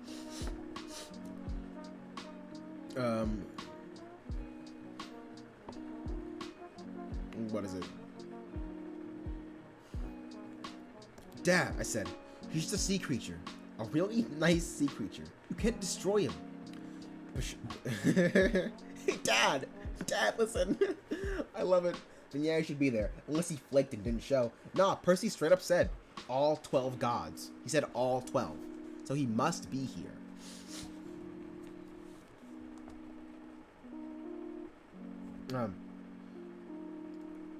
Poseidon shifted uncontrollably. Percy, the monster's power is considerable. If the Titans were to steal it, or... You can't, I insisted. I looked at Zeus. I probably should have been afraid of him, but I stared him right in the eye. Controlling the prophecies never works. Isn't that true? Besides, the Ophiotaurus is innocent. Killing something like that is wrong. It's just as wrong as Kronos eating his children. Just because of something they might do.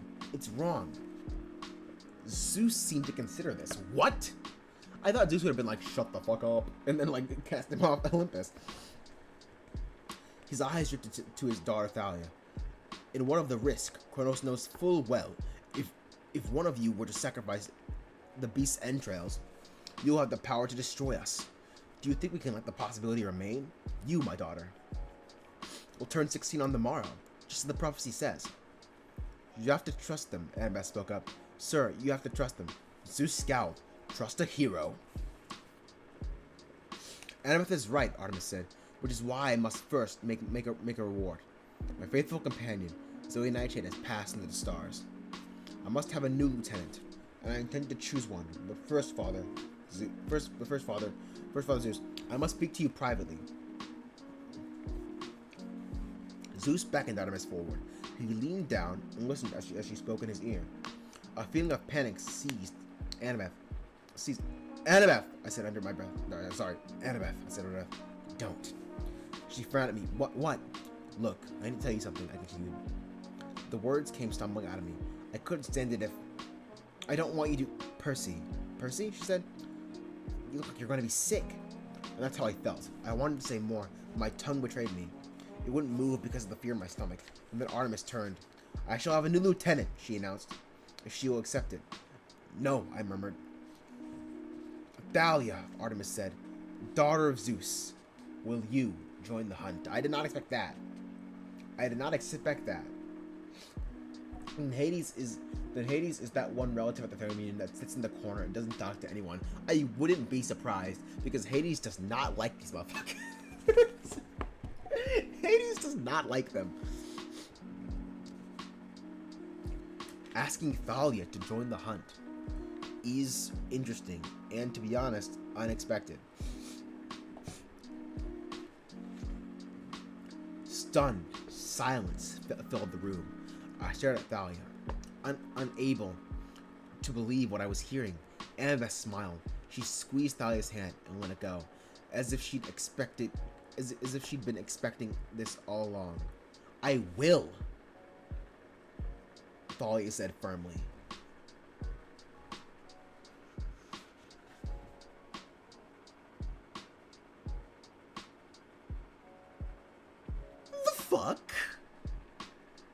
The fuck? This is the Harry Potter syndrome, bro. It is the Harry Potter syndrome. Every single time at the beginning of Harry Potter, we get a new teacher, and at the end of the book, that teacher goes the fuck away. At the beginning of every single book, we get a new homie, and at the end of every single book, that homie goes away. Dude, it's so... I loved Thalia, man. I loved her in this.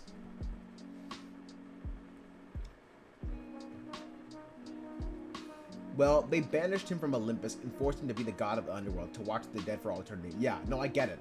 I'm not mad at it. I fully get it. But dude, that is... What?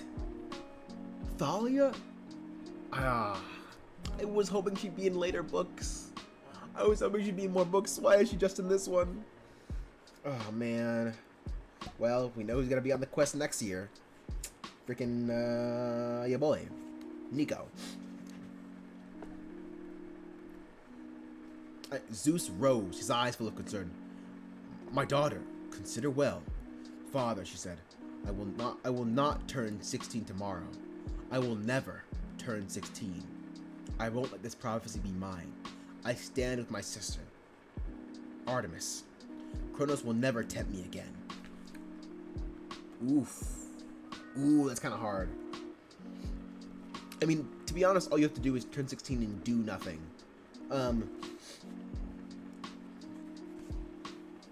That's crazy.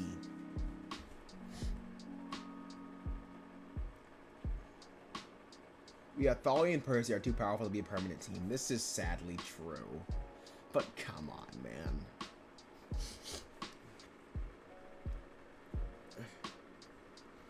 Dang. I will never turn 16. She knelt before the goddess and began the words. I remember Bianca's oath, what seemed like so long ago. I pledged myself to the goddess Artemis. I turned my back on the company of men. Afterward, Thalia did something that surprised me almost as much as the pledge. She came over to me, smiled, and in front of the whole assembly, she gave me a big hug. Lying! I blushed. When she pulled away and gripped my shoulders, I said, aren't you supposed to not do that anymore? Hug boys, I mean? I'm honoring a friend, she corrected. I must join the hunt, Percy. I haven't known peace since Half-Blood Hill. I finally feel like I have a home. But you're a hero. You will be the one of the prophecy. Great. I'm honored. Thalia was straight up like, I don't want the responsibility. Here you go. I'm good. But you, fam, you got it, homie. You got it. I'm proud to be your friend. She hugged Annabeth, who was trying hard not to cry. Then she even hugged Grover, who looked ready to pass out, like somebody had just given him an all-you-can-eat enchilada coupon. I love that they keep bringing back the enchiladas. I love they keep bringing it back. And then Thalia went to stand by Artemis' side. Now for the Ophiuchorus, Artemis said. This boy is still dangerous, Dionysus warned. The beast is a temptation to great power, even if we spare the boy. No, looked around all the gods. Please keep the Ophiuchorus safe. My dad can hide him under the sea somewhere, or keep it in an aquarium here in Olympus, but you have to protect him. And why should we trust you? Rumbled Hephaestus. Ooh. I'm only 14, I said. If the prophecy is about me, that's 2 more years. 2 years for Kronos to deceive you, Athena said. Much can change in 2 years, my young hero. Mother, Annabeth said, exasperated. It is the only truth. It is the only truth, child. It is bad strategy to keep the animal alive. Or the boy. My father stood. I will not have a sea creature destroyed if I can help it. And I can help it. Ooh! Poseidon! Let's go. He held out his hand, and a trident appeared in it. A 20-foot long bronze shaft with 3 speared tips that shimmered with blue watery light. I will vouch for the boy and the safety of the Ophiuchorus. You won't take it under the sea, Zeus stood suddenly. I won't have that kind of bargaining chip in your possession. Brother, please, Poseidon sighed. Zeus's bolt appeared in his hand, a shaft of electricity that filled the whole room with a smell of ozone. Fine, Poseidon said. I'll build an aquarium for the creature here. Hephaestus can help me. The creature will be safe. We shall protect it with all our powers. The boy will not betray us. I vouch this on my honor. Zeus thought about this, all in favor. To my surprise, a lot of hands went up. Dionysus abstained, so did Ares and Athena. But everybody else? We have a majority, Zeus decreed. And so, since we will not be destroying these heroes, I imagine we should honor them. Let the triumph celebration begin. Let's go. There are parties, and then there are huge, major blowout parties, and then there are Olympian parties. And if you ever get a chance, don't go for the Olympian. The 9 muses cranked the tunes. Let's freaking go, dude. I can't wait to see this scene in the book, but I'm jamming to this imaginary music right now. I realized the music was whatever you want it to be. Okay, hold on. It's the continuous sidetrack theme. They're playing the continuous sidetrack theme on Olympus. You love to see it. Let's go. The gods could listen to classical music, and the younger demigods heard hip-hop or whatever. And it was all the same soundtrack. No arguments, no fights, change the radio, just requests to crank it up. Dionysus went around growing refreshments. Stand outside the ground, a beautiful woman walked with him arm in arm. His wife, Ariadne, Dionysus looked happy for the first time. Nectar and ambrosia overflowed from the golden fountains, and platters of mortal snack food crowded the banquet tables. Golden goblets filled with water, with whatever drink you wanted. Grover trotted around with a full plate of tin cans and enchiladas, and his goblet was full of double espresso latte, which he kept muttering over like an incantation. Pan. God kept coming over to congratulate me. Thankfully, that they had reduced themselves to human size, so he didn't accidentally trample partygoers under their feet. Hermes started chattering with me. He was so cheerful. I hated to tell him what happened to his least favorite son, Luke. Before I could even get the courage, Hermes got a call on his caduceus and walked away. Apollo told me I could drive his sun chariot anytime, and if I ever wanted archery lessons, thanks, I told him, but I'm seriously no good at archery. I love that. Ah, nonsense, he said. Target practice from the chariot as we fly over the U.S. Best fun there is. I made some dude, Percy, you're being greeted by the gods right now, dude. Man, what a incredibly sick halfway point ceremony.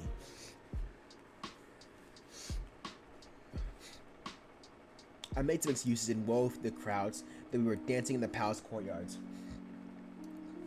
I was looking for Annabeth. Last I saw her, she'd been dancing with some minor godling. Then a man's voice behind me. You won't let me down, I hope. Yes! Another Percy Poseidon moment. I turned and found Poseidon smiling at me. Hi. Hello, Percy. You've done well. His praise made me uneasy. I mean, it felt good, but I knew just how much he'd put himself on the line, vouching for me. It would have been a lot easier to let the others disintegrate me. I won't let you down, I promised. He nodded. I had trouble reading God's emotions, but I wondered if he had some doubts. Your friend Luke. He's not my friend, I blurted out, but I realized it was probably rude to interrupt. Sorry, your former friend, Luke, Poseidon corrected. He once promised things like that. He was Hermes' pride and joy. Just bear that in mind, Percy. Even the bravest can fall. So much themology in this. Themography. So much themography in this book, man. Oof. Luke felt pretty hard, I agreed. He's dead. Poseidon shook his head. No, Percy, he is not. I stared at him. What? I believe Annabeth told you this? Luke still lives. I have seen it. His boat sails from San Francisco with the remains of Kronos even now. He will retreat and regroup before assaulting you again. I will do my best to destroy his boat with the storms, but he's making alliances with my enemies, the older spirits of the ocean. They will fight to protect him. How can he be alive, I said. That fall should have killed him.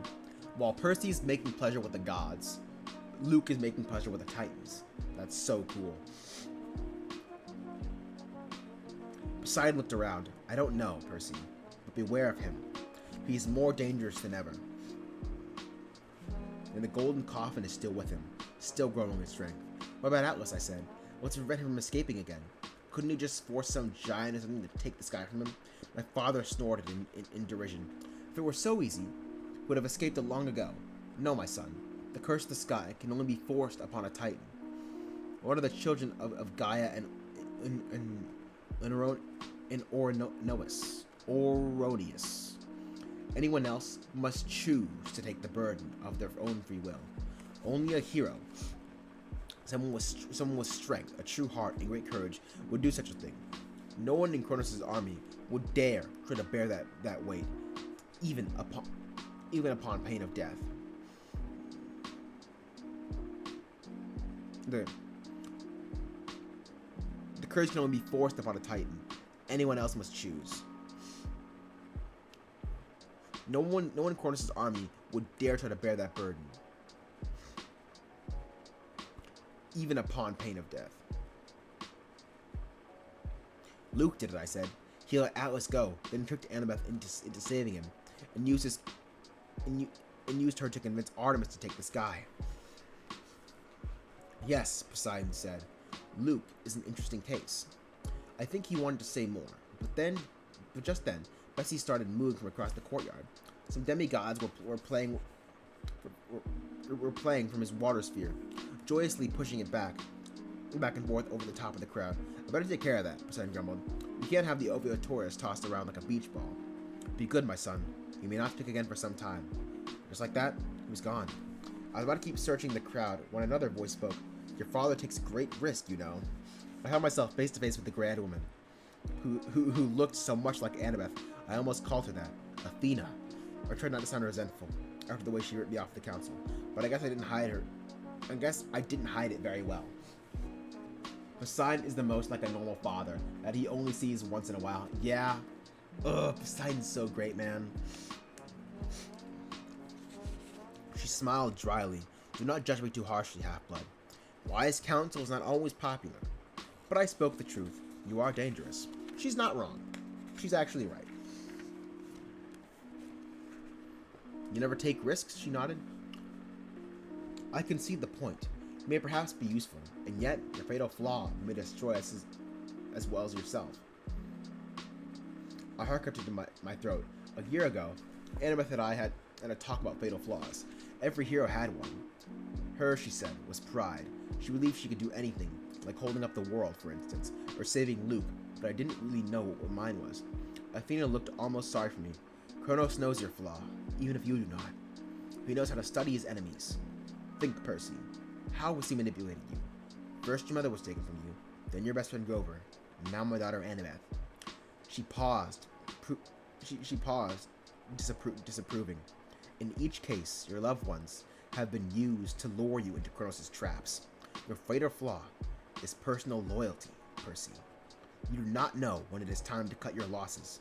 To save a friend, you would sacrifice the world. In a hero of the prophecy that is very, very dangerous. Nah, bro. This book is fighting for my tears. This book is fighting for them. I will not give them to you. You will have to work harder than that. To save the world, to save your friend, you will sacrifice the world, bro. That's Percy's fatal flaw.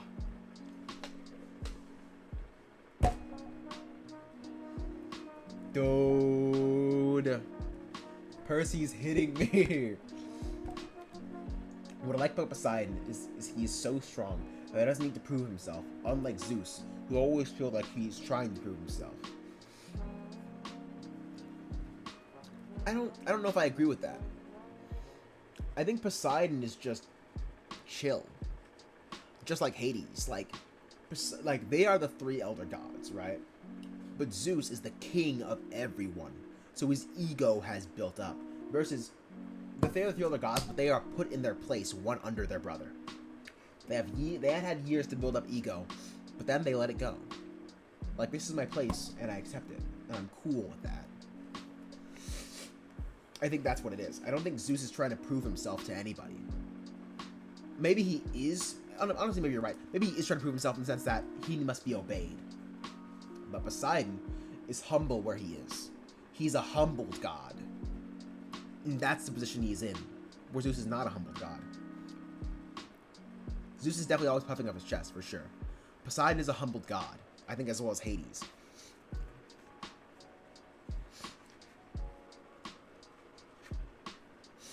That is very, very dangerous. I balled my fist. That's not a flaw, just because I want to help my friends. The most dangerous flaws are those which are good in moderation, she said. Evil is easy to fight. Lack of wisdom, it is very hard indeed. I wanted to argue, but I found I couldn't. Athena was pretty darn smart. I hope the council decisions prove wise, Athena said. But I'll be watching, Percy Jackson. I do not approve of your friendship with my daughter. I do not think it wise for either of you. You should begin to waver in your loyalties. But, dude, come on, you gotta be thankful. He just saved your daughter's life. Like, he did sacrifice the world to save your daughter's life. She fixed me with her cold gray stare, and I realized what a terrible enemy Athena would make. 10 times worse than Ares or Dionysus, or maybe even my father. Athena would never give up. She would never do something rash or stupid just because she hated you. And if she made a plan to destroy you, it would not fail. Percy, Emma said, running through the crowd. She stopped short when she saw who I was talking to. Oh, Mom. I will leave you, Athena said, for now. She turned and strode through the crowds, which parted before her as if she were carrying Aegis. Was she giving you a hard time, Annabeth asked. No, I said. It's fine. She studied me with concern. She touched the new streak of gray in my hair, and that matched hers. Exactly our painful souvenir of holding Atlas's burden. There was a lot I'd wanted to say to Annabeth, but Athena had taken the confidence out of me. I felt like I'd been punched in the gut. I did not approve of your friendship with my daughter. So Annabeth said, what do you want to tell me earlier? Music was playing. People were dancing in the streets. I said, I was thinking, I got interrupted, at Westover Hall, and, I think I owe you a dance. Don't start with me. Don't start with me, bro.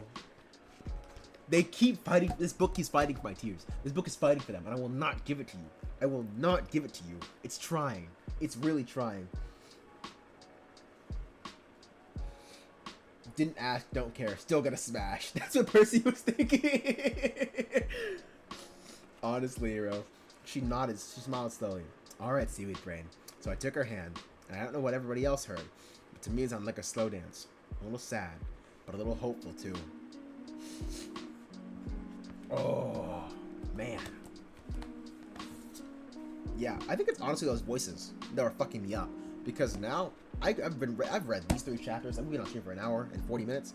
And I'm in good, buddy. My voice is raring to go. There's nothing wrong. Percy slowly becoming the god of Riz, honestly. Dude, the Titan's Curse is so good, man. It's so good. This is where the series picks up. This is where the series picks up for sure. Like, I think Sea of Monsters I might like more than the Lightning Thief. But I think the Sea of Monsters is still very Lightning Thief. For me, so far, it feels like this, and then the Titan's Curse is like this. That's how it's feeling. Man, dude. Oh, that's so dope, bro. That's so freaking dope. Alright. One more chapter. One more chapter to close off Titan's Curse. And then we get to the Battle of the Labyrinth. The damn Titan's Curse, as it were. I might be reading out loud constantly, getting your throat accustomed to these conditions. I hope so. Because that means I can yell louder in regular conversation, which is going to be a lot more fun. Because I like yelling. It's really fun. In arguments with my friends, I'll be so loud, it's not even going to be funny. But I am working out my throat muscles with this, so you'll have to see it. Alright. Let's finish out this book, baby. Oof. Let's finish. Yes! Let's go. I got a new enemy for Christmas. Before I left Olympus, I decided to make a few calls. It wasn't easy, but I finally found a quiet fountain in a corner. In a corner garden. It sent an iris message to my brother, Tyson, under the sea. I told him about our adventures and Bessie. He wanted to hear every detail about the cute baby cow serpent, and I assured him that Annabeth was safe. Finally, I got around to him explaining how the shield he'd made me last summer had been damaged in the Manticore attack. Yay, Tyson said. That means it was good. It saved your life. I love Tyson, bro. I freaking love Tyson. It's just preparing you. This is just preparing you to ready all of the next books on stream. I don't know about reading all of Battle of Olympus. Battle of the Labyrinth on stream, but I'm strongly considering The Last Olympian. That's probably what I'm gonna do for Last Olympian for sure. We should all be more like Tyson. We really should. Tyson's so great, man. And sure, the big guy. But now it's ruined. Not ruined, Tyson said. I will visit and fix it next summer. The idea picked me up instantly. I guess I hadn't realized how much I missed having Tyson around. Seriously, I asked? Will they let you take time off? Yes. I have 2,700 years. I have made 2,741 magic swords. Damn, Tyson. Let's freaking go, bro. What a Chad. Tyson said proudly, showing me the newest blade. The boss says good work. He will let me take the whole summer off. I will visit camp. We talked for a while. Oh, Tyson's gonna be in the next book. Let's go. Let's freaking go. My boy's returning. We talked for a while about war preparations and our dad's fight with the old sea gods, and all the cool things we could do together next summer. But then Tyson's boss started yelling at him. Dang, that's the first burp of the stream.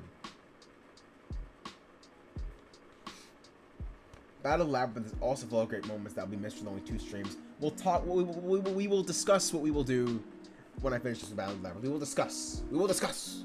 Hopefully, other people in chat will add in so I can know what all. If people want me to read the whole Battle of Labyrinth on stream, people want me to. What are the very important chapters that I need to miss? Let me make sure I read. We'll see. I'm gonna be completely honest with you. I still want to have a little bit of Battle of Labyrinth to myself. I'm perfectly fine with sharing the Last Olympian with you guys, like completely. Like, I think that'll be good. But I kind of still want to have a little bit of the Battle of Labyrinth to myself, because I want to be able to get through it faster, and it's a lot slower reading on stream because I have to like only read like a few chapters a day. You know what I mean? Now, I'm not gonna be doing 9-hour streams just yet. You know.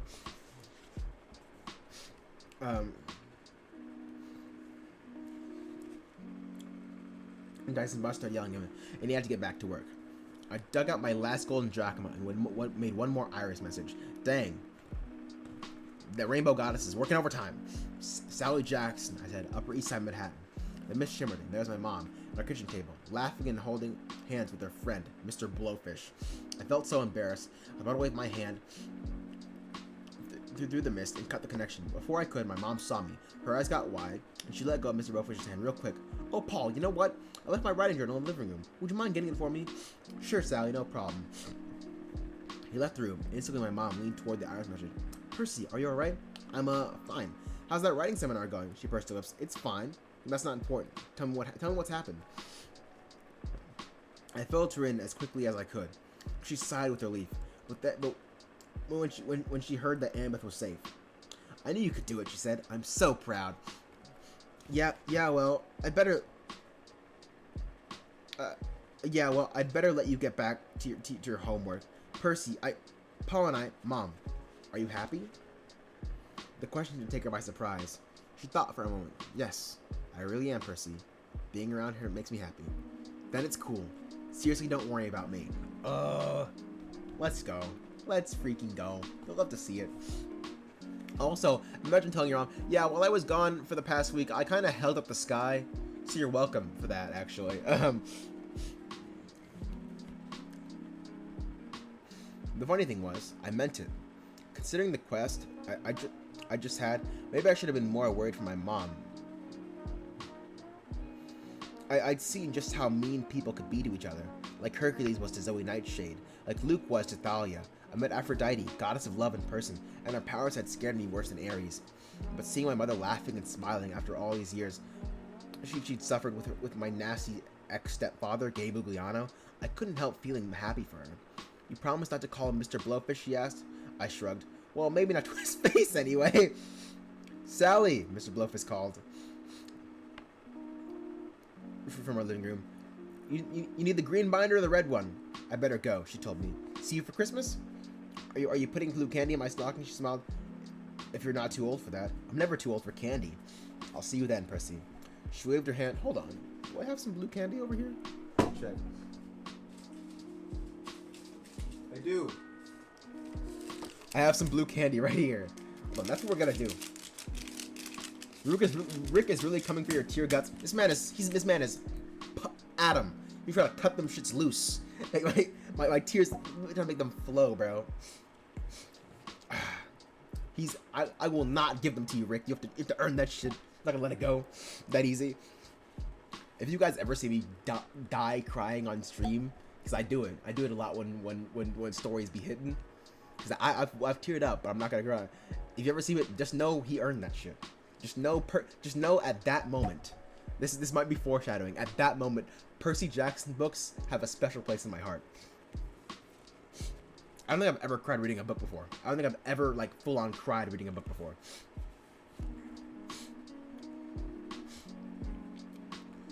She waved her hand across the mist. Her image disappeared, and I thought to myself that Thalia had been right so many days ago at Westover Hall. My mom really was pretty cool. Moment after moment with this. Yeah, but for Last Olympian, bro, I'm gonna see if I can get a fuck ton of blue candy. At the very least for the very end.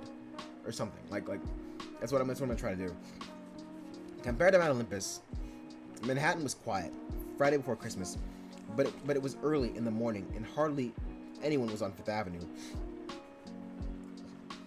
Argus, the many-eyed security chief, picked up Annabeth and Grover and me at Empire State Building and ferried us back to camp through a light snowstorm. The Long Island Expressway was almost deserted.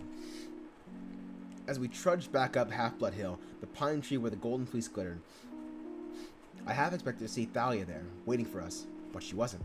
She was long gone, with Artemis and the rest of the hunters, off on their next adventure. Is Bianca actually dead?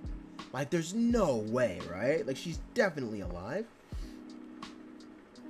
Kyron greeted us at the big house with hot chocolate and toasted cheese sandwiches. Grover went off with his satyr friend to spread the word about our strange encounter with the magic of Pan. Ooh. Within an hour, the satyrs were all running around, agitated, asking where the nearest espresso bar was. Annabeth and I sat with Kyron and some of the other senior campers. Beckendorf, Selena Beauregard, and the Stoll brothers. Even Clarice from the Aries cabin was there. Yeah, what was Clarice doing? Are we gonna find out what Clarice was doing? Back from her secretive scouting mission. I knew she must have had a difficult quest. Because where was she? I know she must have a difficult quest because she didn't even try to pulverize me. She had a new scar on her chin, and her dirty blonde hair had blonde hair? You mean curly brown hair?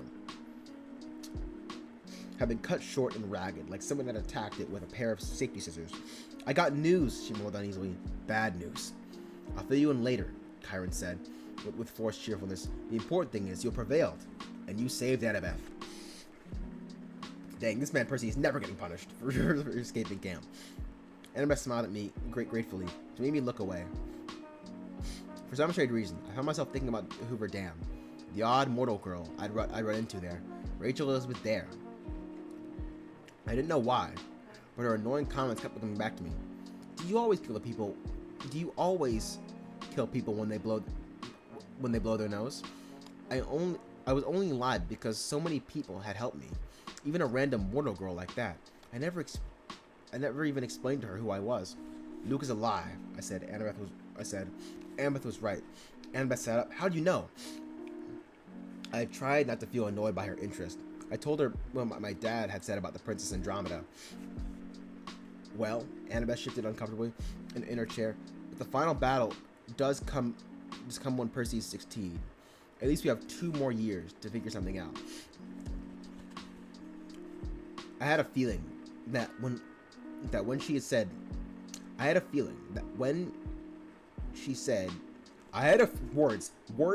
words please work for me. I had a feeling that when she said figure something out, she meant get Luke to change his ways, which annoyed me even more. Kyron's expression was gloomy, sitting by the fire in his wheelchair. He really looked old. I mean, he was really old, but he usually didn't look it. 2 years may seem like a long time, he said, but it is the blink of an eye. Yeah, it's been 2 years already in these books. I still hope you are not the child of prophecy, Percy, but if you are, I mean, the child of prophecy will come eventually, you know what I mean? Even if it isn't him. But if you are, the second Titan War is almost upon us. Kronos' first strike will be here. How do you know, I asked. Why would he care about camp? Because the gods use heroes as their tools, Kyron said. Simply destroy the tools and the gods will be crippled. Luke's forces will come here. Mortal, demigods, monstrous. We must be prepared. Clarice's news may give us a clue as to how they will attack, but there was a knock at the door. Nico D'Angelo came huffing into the parlor, and his cheeks bright red from the cold. No, don't do this to my boy. Don't do this to my boy. Bro is not thinking of another girl and Annabeth is smiling at him, honestly. Honestly, bro. That's crazy.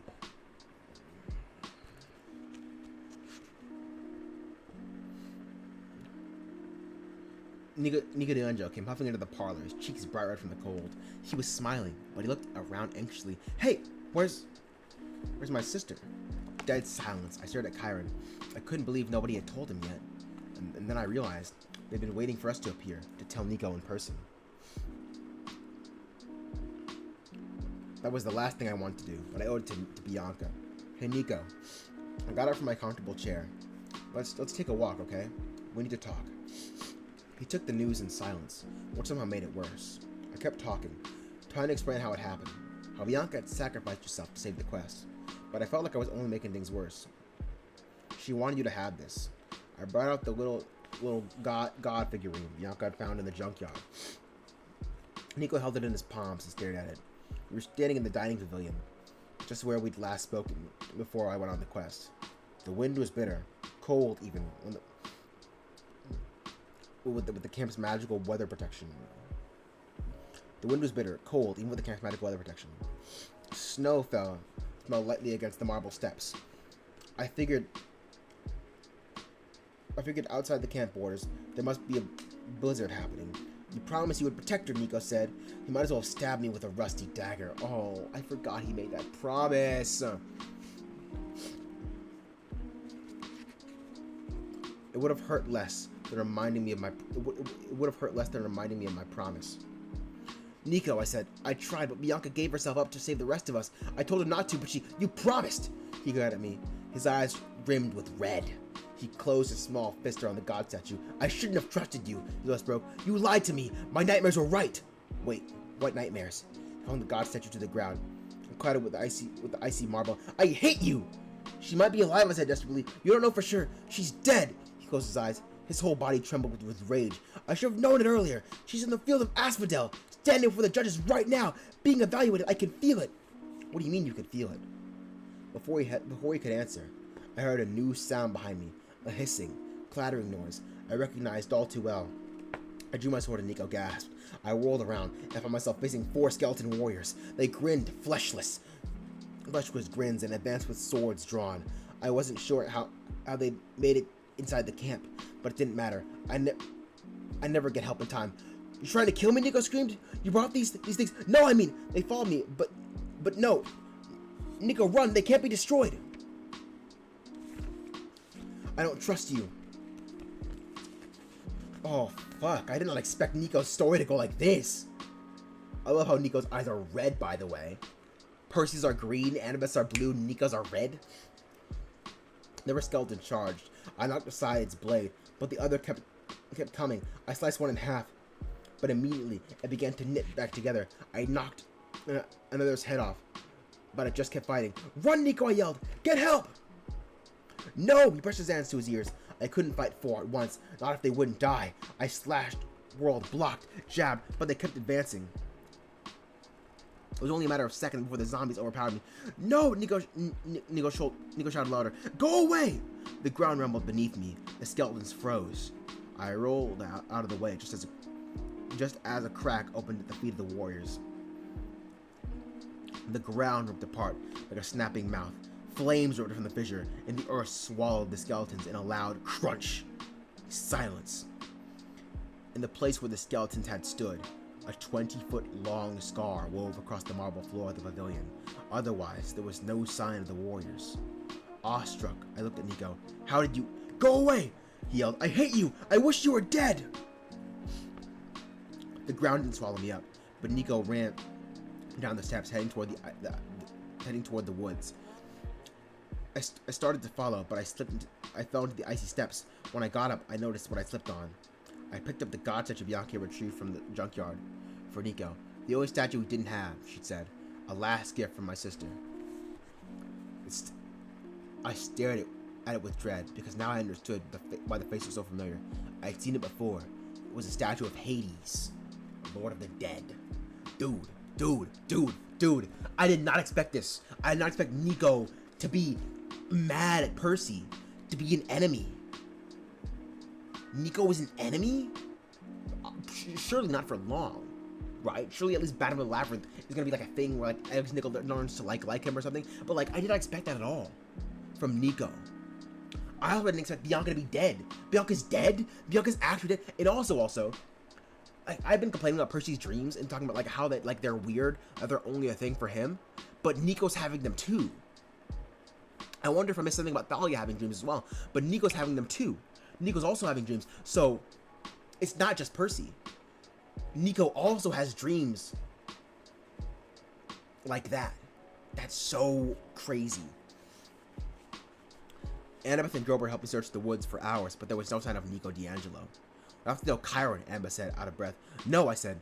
She and Grover both stared at me. Grover said nervously, what do you mean, no? I was trying to figure out why I'd said that. But the words spilled out of me. You can't let anyone know.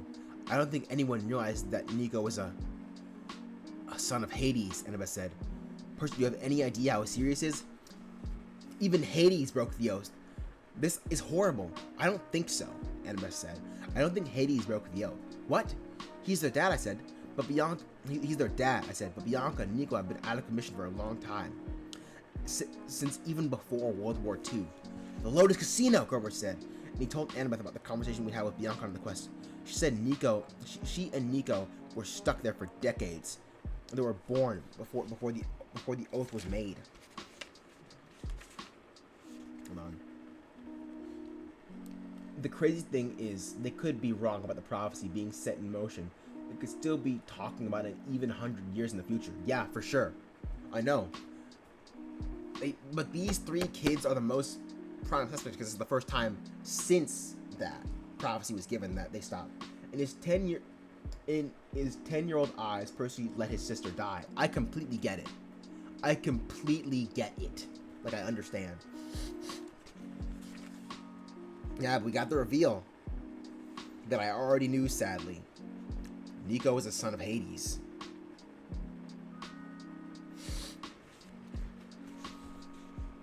I nodded. How did they get out? Emma protested. I don't know, I admitted. Bianca said a lawyer came and got them and drove them to the Westover Hall. I don't know who that could have been or why. Maybe it's part of this great stirring thing. I don't think Nico understands who he is. We can't tell anyone, not even Chiron. If the Olympians find out, it might start them fighting among each other again. Annabeth said, that's the last thing we need. Grover looked worried, but you can't hide things from the gods, not forever. I don't need forever, said. Just 2 years, until I'm 16. Annabeth paled. But Percy, this means the prophecy might not be about you. It might be about Nico. We have to. No, I said. I choose the prophecy. It will be about me.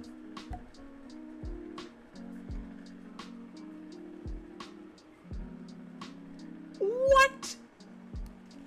Nah, bro. Rick's pen was on fire. His pen was on fire in these last 4 chapters, man. He lit his pen on fire and burned this into the pages, bro. Why are you saying that? She cried. You want to be responsible for the whole world? It was the last thing I wanted, but I didn't say that. His fatal flaw. His fatal flaw. But I didn't say that. I knew I had to step up and claim it. I can't let Nico be in any more danger, I said. I owe that much to his sister. I let them both down. I'm not going to let that poor kid suffer anymore. The poor kid who hates you and wants to see you dead, Grover-minded, maybe we can find him, I said. We can convince him it's okay. Hide him someplace safe. Annabeth shivered. If Luke gets hold of him, Luke won't, I said. I'll make sure he's got other things to worry about, namely me. I wasn't sure Chiron believed the story Annabeth and I told him. I think he could tell I was holding something back about Nico's disappearance, but at the end he accepted it. Unfortunately, Nico wasn't the first half-boy to disappear. So young, Chiron sighed, his hands on the rail of the front porch. Alas, I hope he wasn't eaten by monsters. Much better than being recruited into the Titan's army. I hope he was eaten by monsters. Much better than being recruited into the Titan's army. And the idea made me really uneasy. I almost changed my mind about telling Chiron, but I didn't. You really think the first attack will be here? I asked. Chiron stared at the snow falling on the hills. I could see the smoke of the dragon guardian at the pine tree hill, the glitter of the distant fleece. It will not be until summer, at least, Chiron said. This winter will be hard, the hardest for many centuries. It's best that you go home to the city, Percy. Try to keep your mind on school and rest. You will need rest. Up to Annabeth. What about you? Her cheeks flushed. I'm going to try San Francisco after all. Maybe I can keep an eye on Mount Tam. Make sure the Titans don't try anything. You'll send an eye as much as everything goes wrong? She nodded. But I think Chiron's right. It won't be until the summer. Luke will need time to regain his strength. What's it? It's heartbreaking. It is heartbreaking just remembering how joyful and happy he used to be. I know, dude. I know. Why are there so many hard-ass lines in this book? Dude. So many. So freaking many. I choose the prophecy. What did you just say to me? What did I just read? Percy is him, Jackson. Yeah. Hi, I'm back for now. Let's go. Welcome back, Shaughnessy Feeney. We're just about to wrap up the Titan's Curse. I think this is the last page. Yeah, this is the last page. This is the very last page. I didn't like the idea of waiting. Then again, next August, I would be turning 14. So close to 16. I didn't want to think about it. Alright, I said. Just take care of yourself. And no crazy stunts and stop with Camel. She smiled. Deal. And Percy? Whatever she was going to say was interrupted by Grover, who stumbled out of the big house, tripping over the tin cans. His face was haggard and pale, like he'd seen a specter. He spoke, Grover cried. Calm down, my young sister, Chiron frowning. What is the matter? I was playing music in the parlor, he stammered, and drinking coffee. Lots and lots of coffee. And he spoke in my mind. Who? Emma said. Pan, Grover wailed.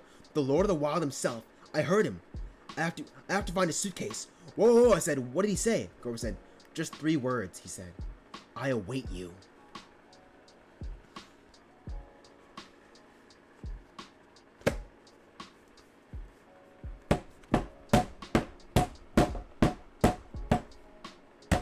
And that, my friends, is the end of the Titan's Curse.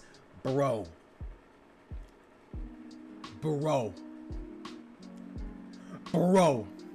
This is the best one so far. This is the best one so far. I await you? What? Nah, bro. Dude. Nah, I can already see the plot of the next book forming. Whatever this labyrinth is, probably where Pan is. I have to stop Nico from getting recruited from Luke. Luke from finding out about everything. And we have to find Nico and make him our friend again before the last Olympian. Man. I'm so excited. 9. Easy 9. Easy 9 out of 10 this book. Freaking amazing, man. Titan's Curse is the best arc so far. Yeah, but I love the beginning of the next book, so I'm glad. Great, you're gonna be here. I love all of the next book. Well, me too. I await you would have been a cool ass line to read first before starting the book. I know. I know. Oh, hold on. If I had read but you told me not to do it, so I didn't do it this time. I didn't read it. But if I read the last sentence, if I read Grover stared at me, just 3 words, he said, I await you, I would have probably been spoiled. I would have probably been like, that's probably Pan. I would have probably been like, that's probably Pan. Dude, Rick's book endings go crazy. Man. I could not imagine waiting to see this. I probably would have figured that's probably Pan. Or I would have thought in my mind, is that Pan? At the very least, I would have been like, is that Pan saying that to him? I wonder what the deal is with coffee. But, alright. Let us grab this next one. See it. Ooh, and before we... Another thing we gotta do. Oof. Is the labyrinth a city? That's interesting. And I think we gotta do the post-book synopsis read, and I have to judge it. Okay, before Titan's Curse title is like a 5. It's like a 5. It's like an average book title. Yeah, I'm about to read the synopsis. Yeah, you read my mind. But now, knowing that, it's like a 10. It's like a 10. Not a 10, maybe an 8. This is an 8 book title. For sure. But let's read the synopsis. Hold on. When Percy Jackson receives an urgent distress call from his friend Grover, he immediately prepares for battle. He knows he'll need his powerful demigod allies at his side, his trusty bronze sword Riptide, and a ride from his mom. The demigods race to the rescue to find that Grover has made an important discovery. 2 powerful half-bloods, whose parentage is unknown. That's not all that awaits them. The Titan Lord Kronos has set up a devious trap, and the young heroes have just fallen prey. Hilarious and action-packed, this third adventure in the series finds Percy faced with the most dangerous challenge yet, the chilling prophecy of the Titan's Curse. 5. Yo, Matson, welcome in, buddy. Let's go. Always nice to have you in here. 5. Like, this was like a pretty, like it was a 6 beforehand, and now it's like, and now it's a 5. Because, like, I hate the hilarious action-packed, this third adventure, like, don't do that. Never do that. But I think the best synopsis so far is the Lightning Thief one. I didn't read that on stream. I read it in the bookstore when I first bought this book. But when I read it, it was hard as fuck. It was dope as hell. So yeah, I really like that one. That was like probably like an 8 or 9. A good synopsis has to be like not spoil too much of the book, but like intriguing and mysterious. And a good title, Kronos out here with the devious licks. No, but in a good title has to be, at least for a fantasy book, has to be epic and intriguing at the same time. And I think the most epic and intriguing one so far is the Lightning Thief. Whose fan base has a bigger brain rot, JoJo's or JJK? JJK. Easily JJK. It's not even a competition. At least JoJo's has some quality behind it, like some innovation. JoJo's is just mid. But alright. I think we're done with the Titan's Curse. Hold on, who the frick is coming in this room?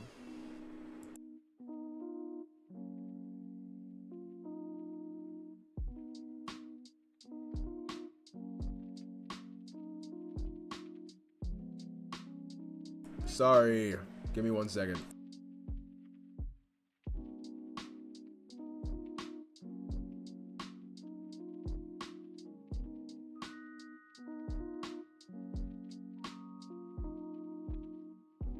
Alright, I hate when she does that. It's always really annoying. Are you the strongest? Went to Magwarts? Are you the strongest because you went to Magwarts? I went to what? I have no idea what you're talking about, as usual. But it's nice to have you. Let me freaking fix this with my sister. It's annoying. Always messing up my shit. But regardless. Post-book review, pretty much done. 9 out of 10 book. The best one so far. Fantastic. Loved it. Really freaking loved it. Great. Great.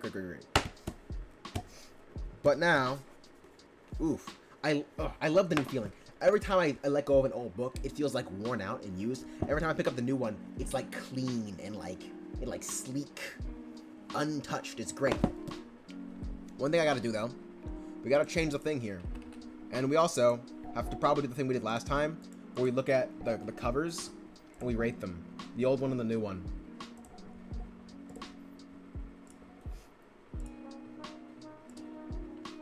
Or did you go to Mogwarts because you are the strongest? That. Are you the one who left it all behind because I'm the strongest? Because, nah, I win because. I have no idea what you're talking about, bro. Straight up no idea. Alright, but let's look at this here. This is the old Battle of the Labyrinth cover. And I think this one is interesting. Judging based off both of them, right? If I'm gonna look at both of them. Like, first, this is the old one. And this is the new Battle of the Labyrinth. I'm just gonna open the Amazon link, I guess. Which I'm not gonna do that. I'll do this. The Walmart. I don't want to open either of these links. I just want to open the thing and a new tab. Por favor. Can I please? Here, that's what we'll do. Open a new tab. Control. Alright. This one. This one. I think I might like this one better. Because you see, like, Percy standing over the labyrinth. And it's, like, more, like, artistic, I think. And it's, like, Kronos' casket and everything. And it's, like... It invokes more mystery. Him looking down at it. Like, it's like, ooh, what's this? But this one is more, like, eerie. Like, slightly eerie and a little too epic, I think. Like, a little too... Like, it's not, like, hitting what it needs to. I'm assuming this is Kronos as well. Because Kronos is in this one. This casket. And he's, like, looming over them. That was kind of... No, this was... I think it's the right amount of eerie and epic. But I think this one is just... It's just cooler. Like, it's just like, whoa, what is happening here? Like, some shit is about to go down. And that's what I'm judging. I'm gonna assume... Right? I'm gonna assume... Let me try to save an image of this so I can make it the thing. But I'm gonna assume that some fuck shit is gonna go down with Kronos. That's my big, I know, what a crazy idea. But that's my idea. That's some fuck shit. Some big things are gonna happen with Kronos this book. Like, that's the only thing I could possibly think. Like, it's alluding to it in both covers. Battle of the Labyrinth is a thing with Pan. So, yeah, those are my pre-book predictions based on the cover and the end of the other one. Once I get this thing in the thing, we will start. We read the first chapter. Bro, I got a quote in a picture in the yearbook for wrestling. Let's go. I've always wanted a yearbook quote, but I never got one because I'm a freaking loser. Battle of the Labyrinth. How the fuck do you spell labyrinth? Every time I always forget. Okay. Percy staring at the sword. Percy staring at the sword, ready into Kronos' glowing coffin is pretty sick. Yeah, I agree. That's why I prefer it. It's just like, it's a little more intriguing and mysterious than the other one, which is a feel I like more than like scary, I guess. But since this is the book cover I have, this is the book page. We'll be making the little image here.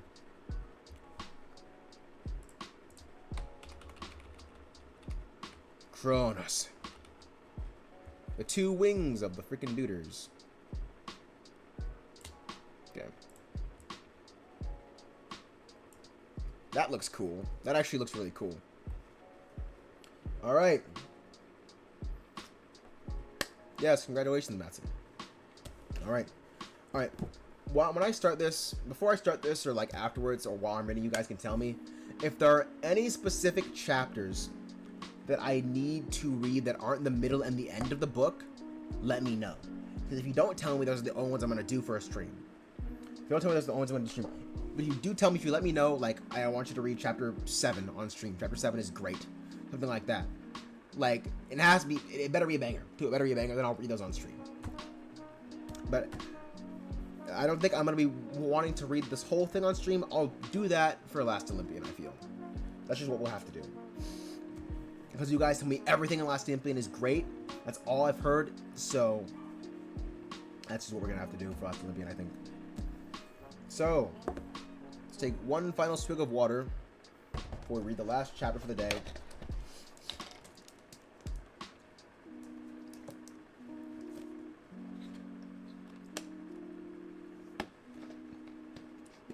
The beginning chapters? Interesting. Like, can you name one specifically? Like, which, like... Also, last prediction. I assume the labyrinth battle will take more than one chapter. I assume they're going to be in the labyrinth for a while. Also, I assume the labyrinth is some modern city of some sort, judging based off the buildings melding into the labyrinth. Okay. Let's take one more... I'm addicted to, like, smooth book feel. It feels nice. One more feel of this book before I ruin it by opening it. And then let's get started. This is the thicker one. This is thicker than even the last one. All right.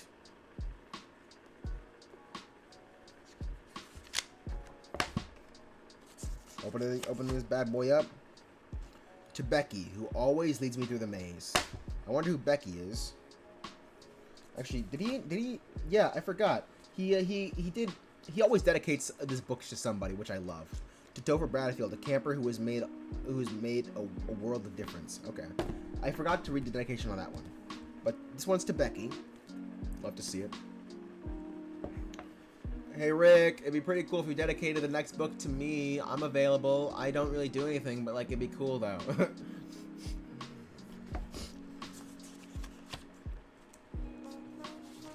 All right. Dang, this one is long. Not quite as long as like I just looked at the page count. The last chapter starts at page 347. So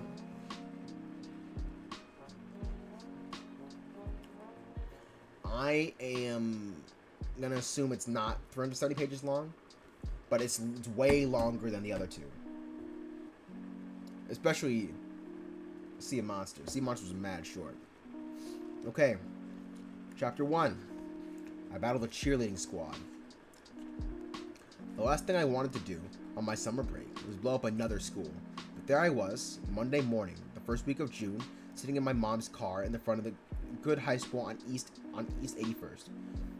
Good was his big brownstone building, overlooking the East River. A bunch of BMWs and Lincoln Town cars were parked out front, staring up at the fancy stone archway. I wondered how long it would take me to get kicked out of this place. Just relax. My mom didn't sound relaxed. It's only an orientation. Remember, dear, this is Paul's school. So try not to, destroy it. Yes. Paul Blowfist, my mom's boyfriend, was standing out front. I love how even Rick is giving small story things to Percy's mom. It's not like a complex thing or like a difficult thing to do for most writers. It's just like a nice thing, to see. Why does the cover for this one look like an AI generated picture? I don't know. I get what you're saying though about it feeling AI generated. For a quick look at the chapters 8 and 9 as well as 11 through 14. Now, Cronus is the right number of fingers. It's not AI generated. Yeah, it's true. Oh, 8, 9, as well as 11 through 14. Okay, I'll do those. I'll think about doing those. I will like if 7 doesn't end on a banger cliffhanger, I might just read those on my own. I'm not gonna lie to you, but I'll probably trust you. I will most likely trust you and do it. All right, but anyways. Yeah, I love how he's giving stuff to Percy's mom still. I love that. Paul Blowfist, my mom's boyfriend, was standing out front, greeting future 9th graders as they came up the steps with his salt and pepper hair, denim clothes, and leather jacket. He reminded me of a TV actor, but he was just an English teacher. He managed to convince Good High School to accept me for 9th grade, despite the fact that I just gotten kicked out of every school I'd ever attended. That's so funny. Every year it's a new school, but it doesn't matter because real friends are Camp Half-Life. And I have my black friend coming over, so I don't have to be nice to them. I mean, if that's how you'll be friends, I tried to warn him it wasn't a good idea. But he wouldn't listen. I looked at my mom. You haven't told him the truth about me, have you? She tapped her fingers nervously on the wheel. She was dressed up for a job interview, her best blue dress and high-heeled shoes. I thought we should wait, she admitted, so we don't scare him away? I'm sure orientation will be fine, Percy. It's only one morning. Great, I mumbled. I can get expelled before I even start the school year. Think positive. Tomorrow you're off to camp. After orientation, you've got your own date. It's not a date, I protested. It's just Annabeth, Mom. Jeez. Sleeping all the way from camp to meet you. Listen. Percy's mom knows what's up. She knows what it is. She knows who's gonna be kissing Percy in the last book. Well, yeah, you're going to the movies. Yeah, just the two of you. Mom! She held up her hands in surrender, and I could tell she was trying hard not to smile. You better get inside, dear. I'll see you tonight. I was about to get out of the car when I looked over at the steps of the school. Paul Blowfist was greeting a girl with frizzy red hair. She wore a maroon t-shirt and ratty jeans, decorated with marker drawings. When she turned, I caught the glimpse of her face, and the hairs on my arms stood straight up. Percy, my mom asked, "What's wrong?" Nothing, I stammered. Does this school have a side entrance? Down the block on the right. Why? Is this Nancy Boba Fett? No way Nancy Boba Fett came back, bro. I'll see you later. My mom started to say something, but I got out of the car and ran, hoping the red-haired girl wouldn't see me. What was she doing here? Not even my luck could be this bad. Yeah, Red, I was about to find out my luck could get a whole lot worse. Sneaking into orientation didn't work out too well. Two cheerleaders in purple and white uniforms were standing out the side entrance, wanting to ambush freshmen. Hi, they smiled, which I figured was the first and last time any cheerleaders would be friendly to me. One was blonde with icy blue hair. The other was African American with dark curly hair like Medusa's. And believe me, I know what I'm talking about. Yeah, I believe you, Percy. I remember. Both girls had their names stitched in cursive in the uniforms. But with my dyslexia, the words looked like meaning spaghetti. Welcome to the good. Welcome to good, the blonde girl said. You are so going to love it. But as she looked me up and down, her expression said something more like, ew, who is this loser?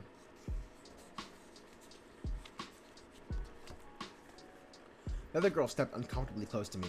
I studied the stitching on her uniform and made out Kelly. She smelled like roses and something else I recognized from riding lessons at camp. The scent of freshly washed horses. It was a weird smell for a cheerleader. Maybe she owned a horse or something. Anyway, she stood so close, I got the feeling she was going to try to push me down the steps. What's your name, Fish? Fish? Freshman. Percy. The girls exchanged looked. Oh, Percy Jackson, the blonde one said. We've been waiting for you. That's never good. That's never a good sign. They are just suggestions. I am currently listening to audiobook about a labyrinth, so I don't remember every great chapter. Okay. Well, if for the end of the book you might want to read 16 through 20. Okay, keep those in mind. If something jogs your memory and you want to tell me after the stream, just leave a comment under the stream, like under the video, and I'll see it and I'll be like, okay, cool, that's what I need to do. But dang, that's never a good sign. Oh, Percy Jackson, they know your last name? Ooh, who are you? Who are you and who evil being do you work for? That's a major uh-oh chill on my back. They were blocking the entrance, smiling in a not friendly way. My hand gripped instinctively toward my pocket, where I kept my legal ballpoint pen, riptide. Then another voice came from inside the building. Percy! It was Paul Blofus. Somewhere down the hallway. I'd never been so glad to hear his voice. The cheerleaders backed off. I was so anxious to get past them, I accidentally kneed Kelly in the thigh. Clang. Her leg made a hollow metallic sound, like I just hit a flagpole. Ow, she muttered. Watch it, Fish. I glanced down, but her leg looked like a regular old leg. I was too freaked out to ask questions. Nah, bro. Who evil thing are you and who evil thing do you work for? I don't trust none of this.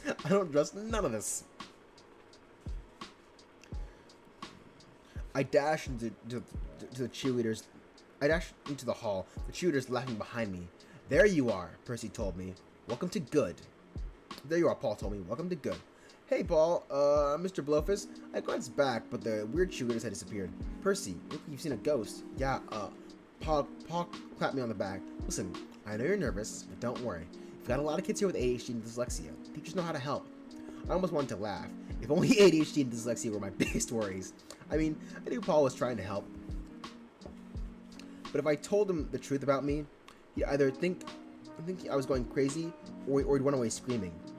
Hold on. Okay.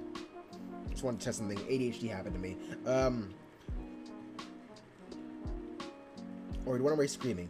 Those cheerleaders, for instance, I had a bad feeling about them. Then I looked down the hall, and I remembered I had another problem. The red-headed girl I'd seen at the entrance. The red-headed girl I'd seen on the front steps. I was just coming in the main entrance. Don't notice me, I prayed. She noticed me. Her eyes widened. Where's the orientation? I asked Paul. The gym. That way. But bye. Percy, he called, but I was already running. This has got to be Nancy, right? I thought I'd lost her. A bunch of kids were heading for the gym. And soon, I was just one of 314-year-old girl. I was one of 314-year-olds, all crammed into the bleachers.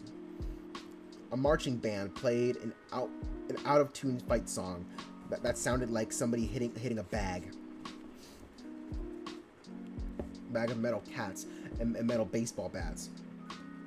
Older kids, probably student council, stood up front, modeling the good school uniform and looking all, hey, we're cool. Teachers milled around and smiling, shaking hands with students. The walls of the gyms were plastered with big purple and white banners that said, welcome, future freshmen. Good is good. We're all family. And a bunch of other happy slogans that pretty much made me want to throw up. Felt. None of the other freshmen looked thrilled to be here.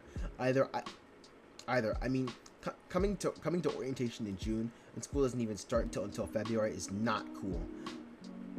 Until September is not cool. But at Good, we prepared to excel early. At least what the brochure said. The marching band stopped playing. A guy in a pinstripe suit came to the microphone and started talking, but the school echoed around the gym. But the sound echoed around the gym, so I had no idea what he was saying. He might have been gargling. Someone grabbed my shoulder. What are you doing here? It was her, my red-headed nightmare. Rachel Elizabeth Dare, I said. Damn it. I thought it was Nancy, because in the show, she has red hair. But in the back of my brain, I'm like, it's probably more likely Rachel Elizabeth Dare. So, Rachel Elizabeth Dare, the mortal girl that I was excited to see. The first time, Titan's Curse, I noticed, is the first time Rick is like,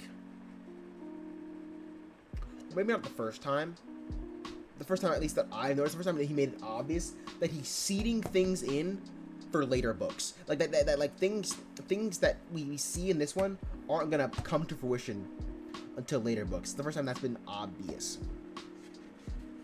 And Rachel Elizabeth Dare is about to be our new magical friend for this book and this book only, and then she's gonna leave. Well, she's probably gonna be in the next book because we only have one more book in this first series. So, you know. Her jaw dropped like she couldn't believe I had the nerve to remember her name. And you're Percy somebody. I didn't get your full name last December. You tried to kill me. Oh, let's go. I love this. I love this so much. Look, I didn't. What are you doing here? Same as you, I guess. Orientation. You live in New York? What, you thought I lived at the Hoover Dam?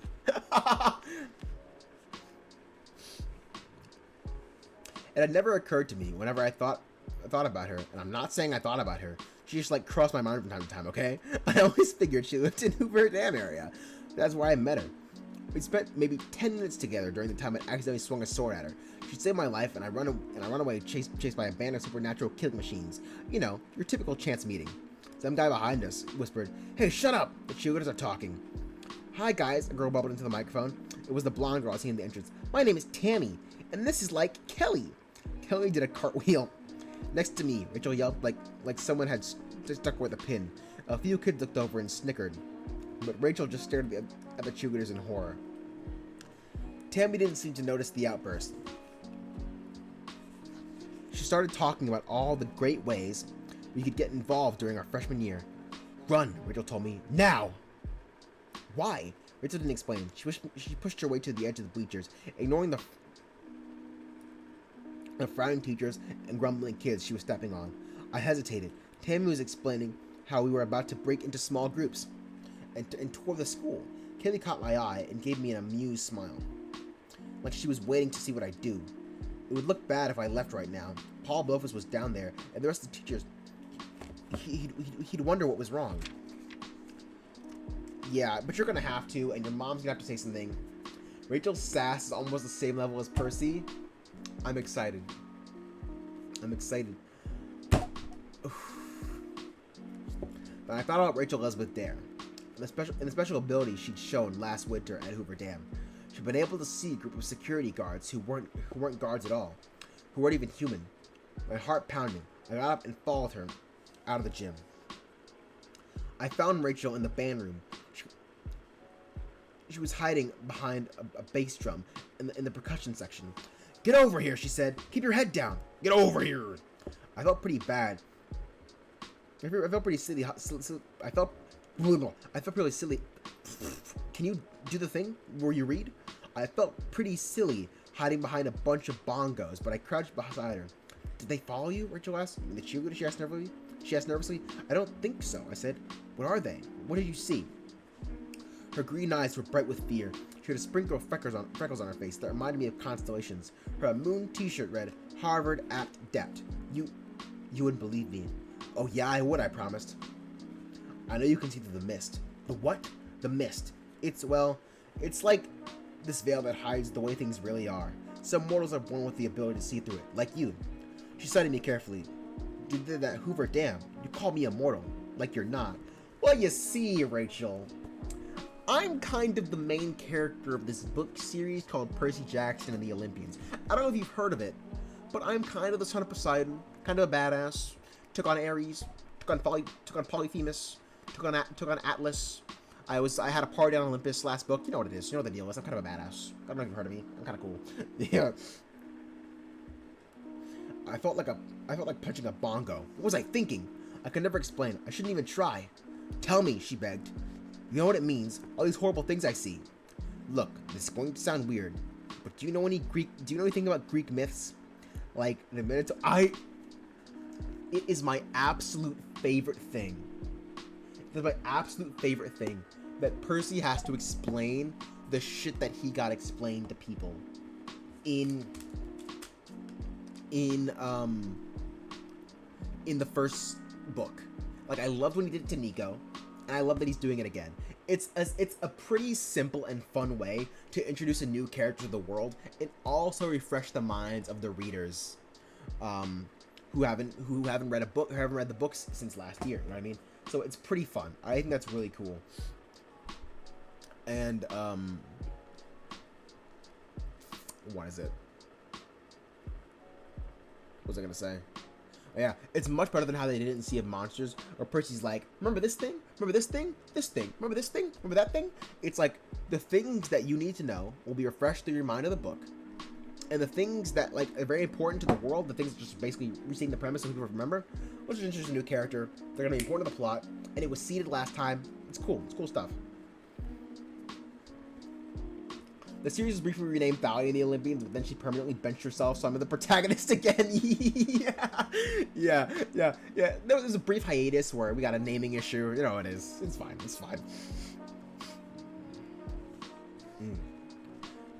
You know anything about Greek myths, like the Minotaur and the Hydra?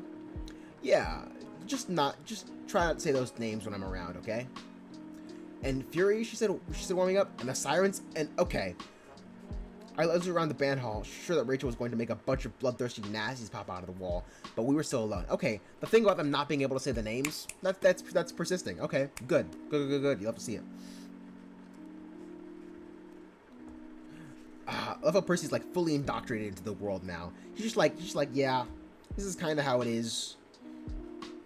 Yeah, you know how it is. You know, it's just nice to see, like, he's like, I love when characters have like motion in the world now. Like, they're like fully indulged in it. They're not being introduced into it. It's a lot more fun for me. Down the hallway, and again, a bunch of bloodthirsty nasties pop out of the walls. We were still alone. Down the hallway, I heard a mob of kids coming around the gymnasium. They were starting the group tours, but we didn't have long to talk. All those monsters I said, all the Greek gods, they're real. I knew it! I would have been more comfortable if she called me a liar. But Rachel looked like I just confirmed her worst suspicion. You don't know how hard it's been, she said. 4 years I thought I was going crazy. Couldn't tell anybody. I couldn't tell anybody. I couldn't. Her eyes narrowed. Wait, who are you? I mean, really? I'm freaking... You're in luck, Rachel. You ran into the main character of this shit. I'm the child of prophecy. I'm Percy fucking Jackson, bitch. Like, I'm not a monster. Well, I know that. I could see if you were. You look like you, but you're not human, are you? I swallowed, even though I had 3 years. to get used to who I was. I never talked about it with a regular mortal before. I mean, except for my mom. But she already knew. I don't know why, but I took the plunge. I'm a half-blood, I said. I'm half human. And half what? Just then, Tammy and Kelly stepped into the band room. The door slammed. Oh, this is gonna be great. They're gonna walk in, and then they're gonna say some shit like, Percy Jackson, son of Poseidon. Watch. Just then, Tammy and Kelly stepped into the band room. The door slammed just behind them. There you are, Percy Jackson, Tammy said. It's time for your orientation. They're horrible, Rachel gasped. Tammy and Kelly were still wearing their purple and white cheerleader costumes, holding pom-poms from the rally. What do you really look like, I asked, but Rachel seemed too stunned to answer. What do they really look like, I asked Rachel. Oh, forget her. Tammy gave me a brilliant smile and started walking toward us. Kelly stayed by the doors, blocking our exit. They trapped us. I knew we'd have to fight our way out, but Tammy's smile was so dazzling it distracted me. Her eyes were beautiful. Sirens! They're freaking sirens! Rachel had just mentioned sirens. We haven't seen sirens yet in the series. They're freaking sirens.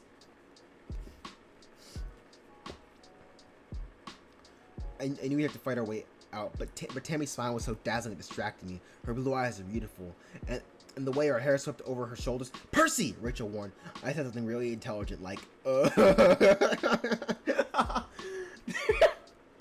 the second time he's used that joke.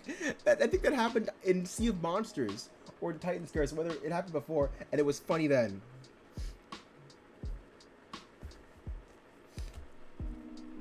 Rachel, the series was briefly, yeah. For those first few chapters, Percy was going through his Vegeta arc. This is true. This is very true. What do you mean? We saw this is we did see sirens in Sea of Monsters. My bad, I forgot. But I think these are sirens again, like sirens but up close this time. Maybe there's some other thing. Tammy was getting close. She yelled at her pom-poms. Percy! Rachel's voice seemed to be coming from a long way away. Snap out of it! It took all my willpower, but I got my pen out. I got my pen out of my pocket and uncapped it. Riptide grew into a 3-foot-long bronze sword, its blade glowing with a faint golden light. Tammy's smile turned into a sneer. Oh, come on, she protested. You don't need that. How about a kiss instead? She smelled like roses and clean animal fur. A weird but somehow intoxicating smell. Rachel pinched my arm hard. Percy, she wants to bite you. Look at her. Vampire? The vampires are not in Greek mythology. I don't know what this is. I have no idea who they are. They're definitely not sirens, though. Because their siren song would be a lot stronger.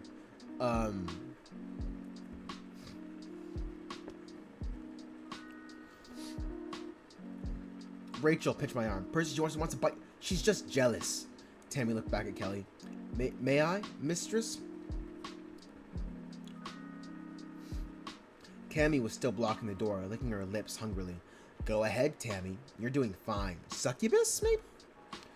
Tammy took another step forward, but I leveled the tip of my sword at her chest. Get back! She snarled. Freshman, she said with disgust. This is our school, half-blood.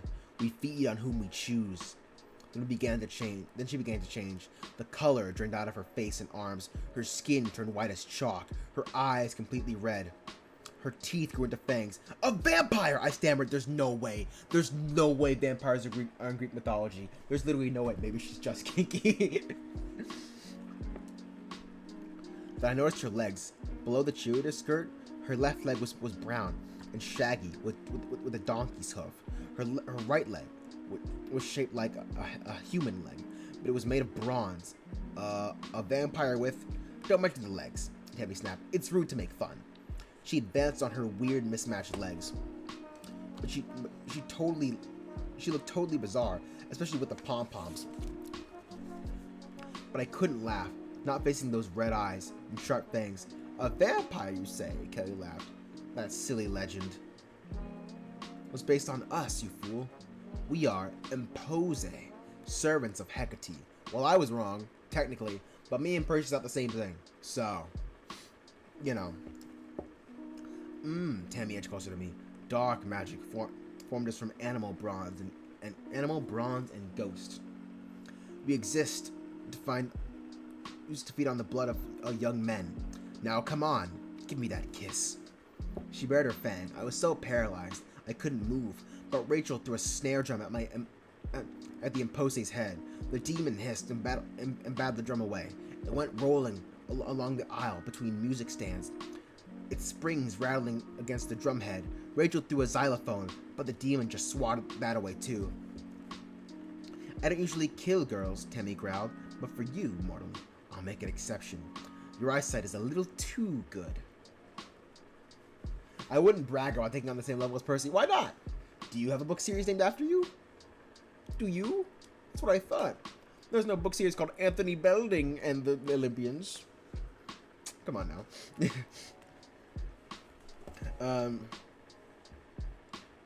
Once again. She lunged at Rachel. No! I slashed her riptide. Tammy tried to dodge my blade, but I sliced right through her cheerleader uniform. And with a horrible wail, she exploded into dust all over Rachel. Dang. Percy straight killed that girl. She looked like she just had a sack of flour on her head. Gross. Monsters do that, I said. Sorry. You killed my trainee, Kelly yelled. We know a lesson in school spirit, half-blood. Then she too began to change. Her wiry hair turned to flickering flames. Her eyes turned red. She grew fangs. She loped toward us, her brass foot and hoof clopping unevenly on the band room floor. I am a senior imposa, she growled. No hero has bested me in thousands of years. Yeah, I said. Then you're overdue. Yeah, I said then you're overdue. Ugh, let's go, Percy. He's getting better at trash talk. Kelly was a lot faster than Tammy. She dodged my first strike and rolled into the brass section, knocking over a row of trombones with a mighty crash. Rachel scrambled out of the way. I put myself between her and the imposa. Kelly circled, her eyes going from me to the sword. Such a pretty little blade, she said. What a shame it stands between us. Her form shimmered. Sometimes a demon, sometimes a pretty cheerleader. I tried to keep my mind focused, but it was really distracting.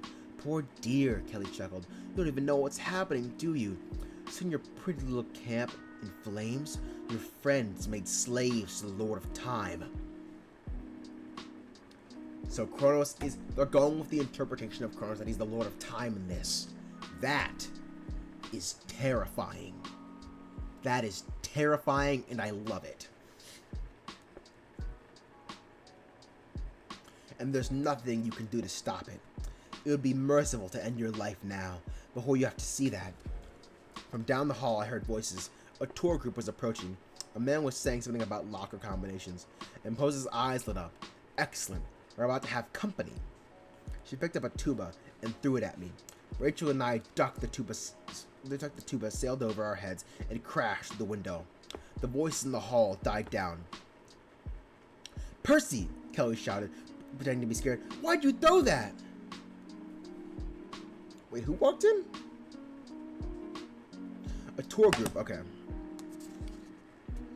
Oh yeah, what's Kronos gonna do? Make the wait at the DMV even longer? He might just. As my first act as new king, the ultimate evil, DMV time is now doubled. You bitch! You bitch! I was too surprised to answer. Kelly picked up a music stand and swiped a row of clarinets and flutes. Chairs and musical instruments crashed to the floor. Stop it, I said. People were tromping down the hall, coming in our direction. Time to greet our visitors. Kelly bared her fangs and ran for the door. I charged after her with Riptide. I had to stop her from hurting the mortals. Percy, don't! Rachel shouted, but I hadn't realized what Kelly was up to until it was too late. Kelly flung open the doors. Paul Blofus and a bunch of freshmen stepped back in shock. I raised my sword. At the last second, the imposer turned toward me like a cowering victim. Oh no, please, she cried. I couldn't stop. I couldn't stop my blade. It was already in motion. This was before the celestial bronze hit her. Kelly exploded into flames like a Molotov cocktail. Waves of fire splashed over everything. I'd never seen a monster do that before. but I didn't have time to wonder about it. I backed into the band rooms as flames engulfed the doorway. Percy? Paul Blowfist looked completely stunned, staring at the room across at me from across the fire. What have you done? Ugh, kicked out on day one, Percy. This isn't good. This isn't good.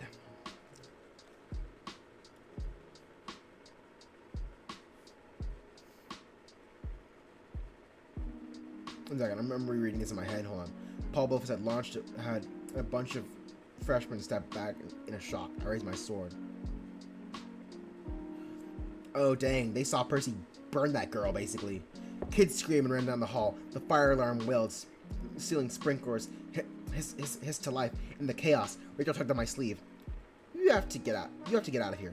She was right. The school was in flames, and I'd be held responsible. Mortals couldn't see the mist properly. To them, it would look like I just attacked a helpless shooter in front of witnesses. There was no way I could explain it. I turned from Paul and sprinted from the broken band room window.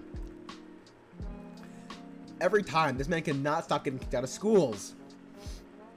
I burst out of the alleyway into East 81st and ran straight into Annabeth. Hey, you're out early, she laughed, grabbing my shoulders. Aw, they're not gonna be able to catch the movie, man. She laughed, grabbing my shoulders to keep me from tumbling from the street. Watch where you're going, seaweed brain. For a split second, she was in a good mood, and everything was fine. She was wearing jeans and an orange camp t-shirt, and her clay bead necklace. Her blonde hair. I want to know what the other 3 beads were for the summer. Maybe it's only 2. Because, like, Titan's Curse is still the same year. Yeah, so 2 beads. I don't think a summer has passed yet. So I want to know what the other bead was. Respecting that she was a good. Her blonde hair was. Sorry, her black braided hair was pulled back in a ponytail. Her gray eyes sparkled.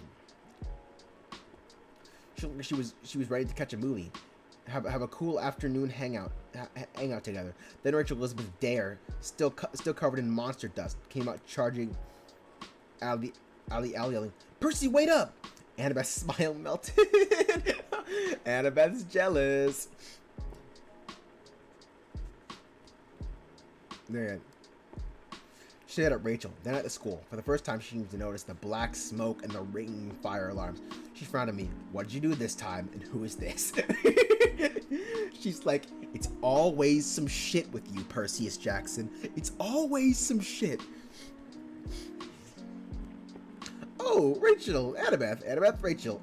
She's a friend, I guess. I wasn't sure what else to call Rachel. I mean, I barely knew her. But after being in 2 life or death situations together, I couldn't just call her nobody. This is true. Hi, Rachel said, that she turned to me. You are in so much trouble, and you still owe me an explanation. Police sirens wailed on FDR Drive. Percy and Annabeth said coldly, we should go. Yeah, what is Rachel's parents gonna think about Percy kidnapping her? I mean, I don't really care, because Rachel in the story, let's go, my thing that I wanted to happen, but I'm just curious. We go, I want to know more about half-bloods, Rachel insisted, and monsters, and stuff about gods. She grabbed my arm and whipped out a permanent marker and wrote a phone number on my hand. You're going to call me and explain, okay? You owe me that. Now get going. But I'll make up some story, Rachel said. I'll tell them it wasn't your fault. Just go. Rachel is already a homie, first of all. Number 2, I can't tell how I know. You don't know how I know, but Rachel's hot. It's just something in my brain that tells me that Rachel's fine. It's just true, okay? From a 15-year-old's perspective, obviously. Wait, he's not 15 yet. Is he still 14? I think he's still 14. Anyways, you see what I'm saying? I would shuffle off this mortal coil. Percy managed to go 1 book without getting kicked out of school, back to a regularly scheduled program. That's only because he was already kicked out of the last school, and that's the only reason. Actually, that's not true. He was in a school. You're right. He did it 1 time. She ran back towards the school, leaving Annabeth and me in the street. Annabeth stared at me for a second. Then she turned and took off. Hey, I jogged out. Hey, I. Annabeth said then she turned and took off. Hey, I jogged after her. There were these two imposes, I tried to explain. They were cheerleaders, see, and they said camp was going to burn, and you told a mortal girl about half-bloods. She could see through the mist. She saw the monsters before I did. So you told her the truth? She recognized her from the Hoover Dam. So, you've met her before? Last winter, but seriously, I barely knew her. She's kind of cute. Annabeth said that? I never thought about it. Annabeth's so mad. See? What I tell you? Annabeth's mad. She's pissed, yeah. She has a rebel artsy girl vibe. No, for sure. She really does, actually. Annabeth kept walking toward York Avenue. I'll deal with the school, I promised. And just change the subject. Honest, I'll be fine. It'll be fine. Annabeth wouldn't even look at me. I guess our afternoon is off. We should get out of here. Now that the police will be searching for you. Behind us, smoke billowed from the good high school. In the dark column of ashes, I thought I could see a face. A she-demon with red eyes, laughing at me. Your pretty little camp in flames, Kelly had said. Your friends made slaves, Lord of Time. You're right, I told Annabeth, my heart was sinking. We have to get to Camp Half-Blood now. And that, my friends, is the end of the very first chapter of where the fuck is my bookmark? Where the fuck is my bookmark? Where did I put it? Where did I put it? Where's my bookmark? Betrayal. I've been using that bookmark for weeks. Days even. Here it is. But yes. That, my friends, is the end of the first chapter of Battle of the Labyrinth. Which honestly is a really interesting title to me because that makes me like because Percy Jackson battles don't usually take place over multiple chapters. They actually, in fact, never have up to this point. But if the whole book is based on this title, I would assume this battle is going to take place over a long time. But also, the Titan's Curse. Actually, it's kind of both things. Percy took on the Titan's Curse for one chapter. But Annabeth and other people have taken it on for the entirety of the book. So, honestly, it's a toss-up. But I'm going to go on a limb and say this is the first battle that's going to be not just one chapter. Because I would assume also that the last Olympian battles would not only be one chapter, because it's a final battle. Like, it would be kind of a lame ending if it was like a one-chapter battle, you know what I mean? Unless it's just epic as shit. Or 60 fucking pages or some shit, you know what I mean? But, yeah. Annabeth is more upset Percy has a side girl Percy has a side girl than that he was attacked. She really was. I don't know, she was just standing there like, what'd you do this time? And who is she? Like, listen, she's like, every year, I see you with somebody new. Tyson? Now this girl? Like, what's the deal, man? Every year it's some shit. It's the second time he's appeared like this. Oh, look. Okay. Yeah, I can see Annabeth and Grover on the cover. That's sick. But yeah. A really freaking great introduction to this book. I'm really excited to see the adventures we're going to get into this time. To see the story unfold as it will. I have no doubt in my mind that this one will probably be better than the Titan's Curse. I don't know how I know that. I just feel it in my bones. I just feel it in my freaking bones, bro. Just how I feel. Just a reminder, if you want to write it down, 8 and 9, if you are down for a short stream, 11 through 14, I highly recommend, and for the final stream, 16 through 20. Okay, I'll remember that. I will remember it. I don't need to write it down. Trust me, I got you. I'll keep it in my mind. I will keep it in my mind, and that is what we'll probably do.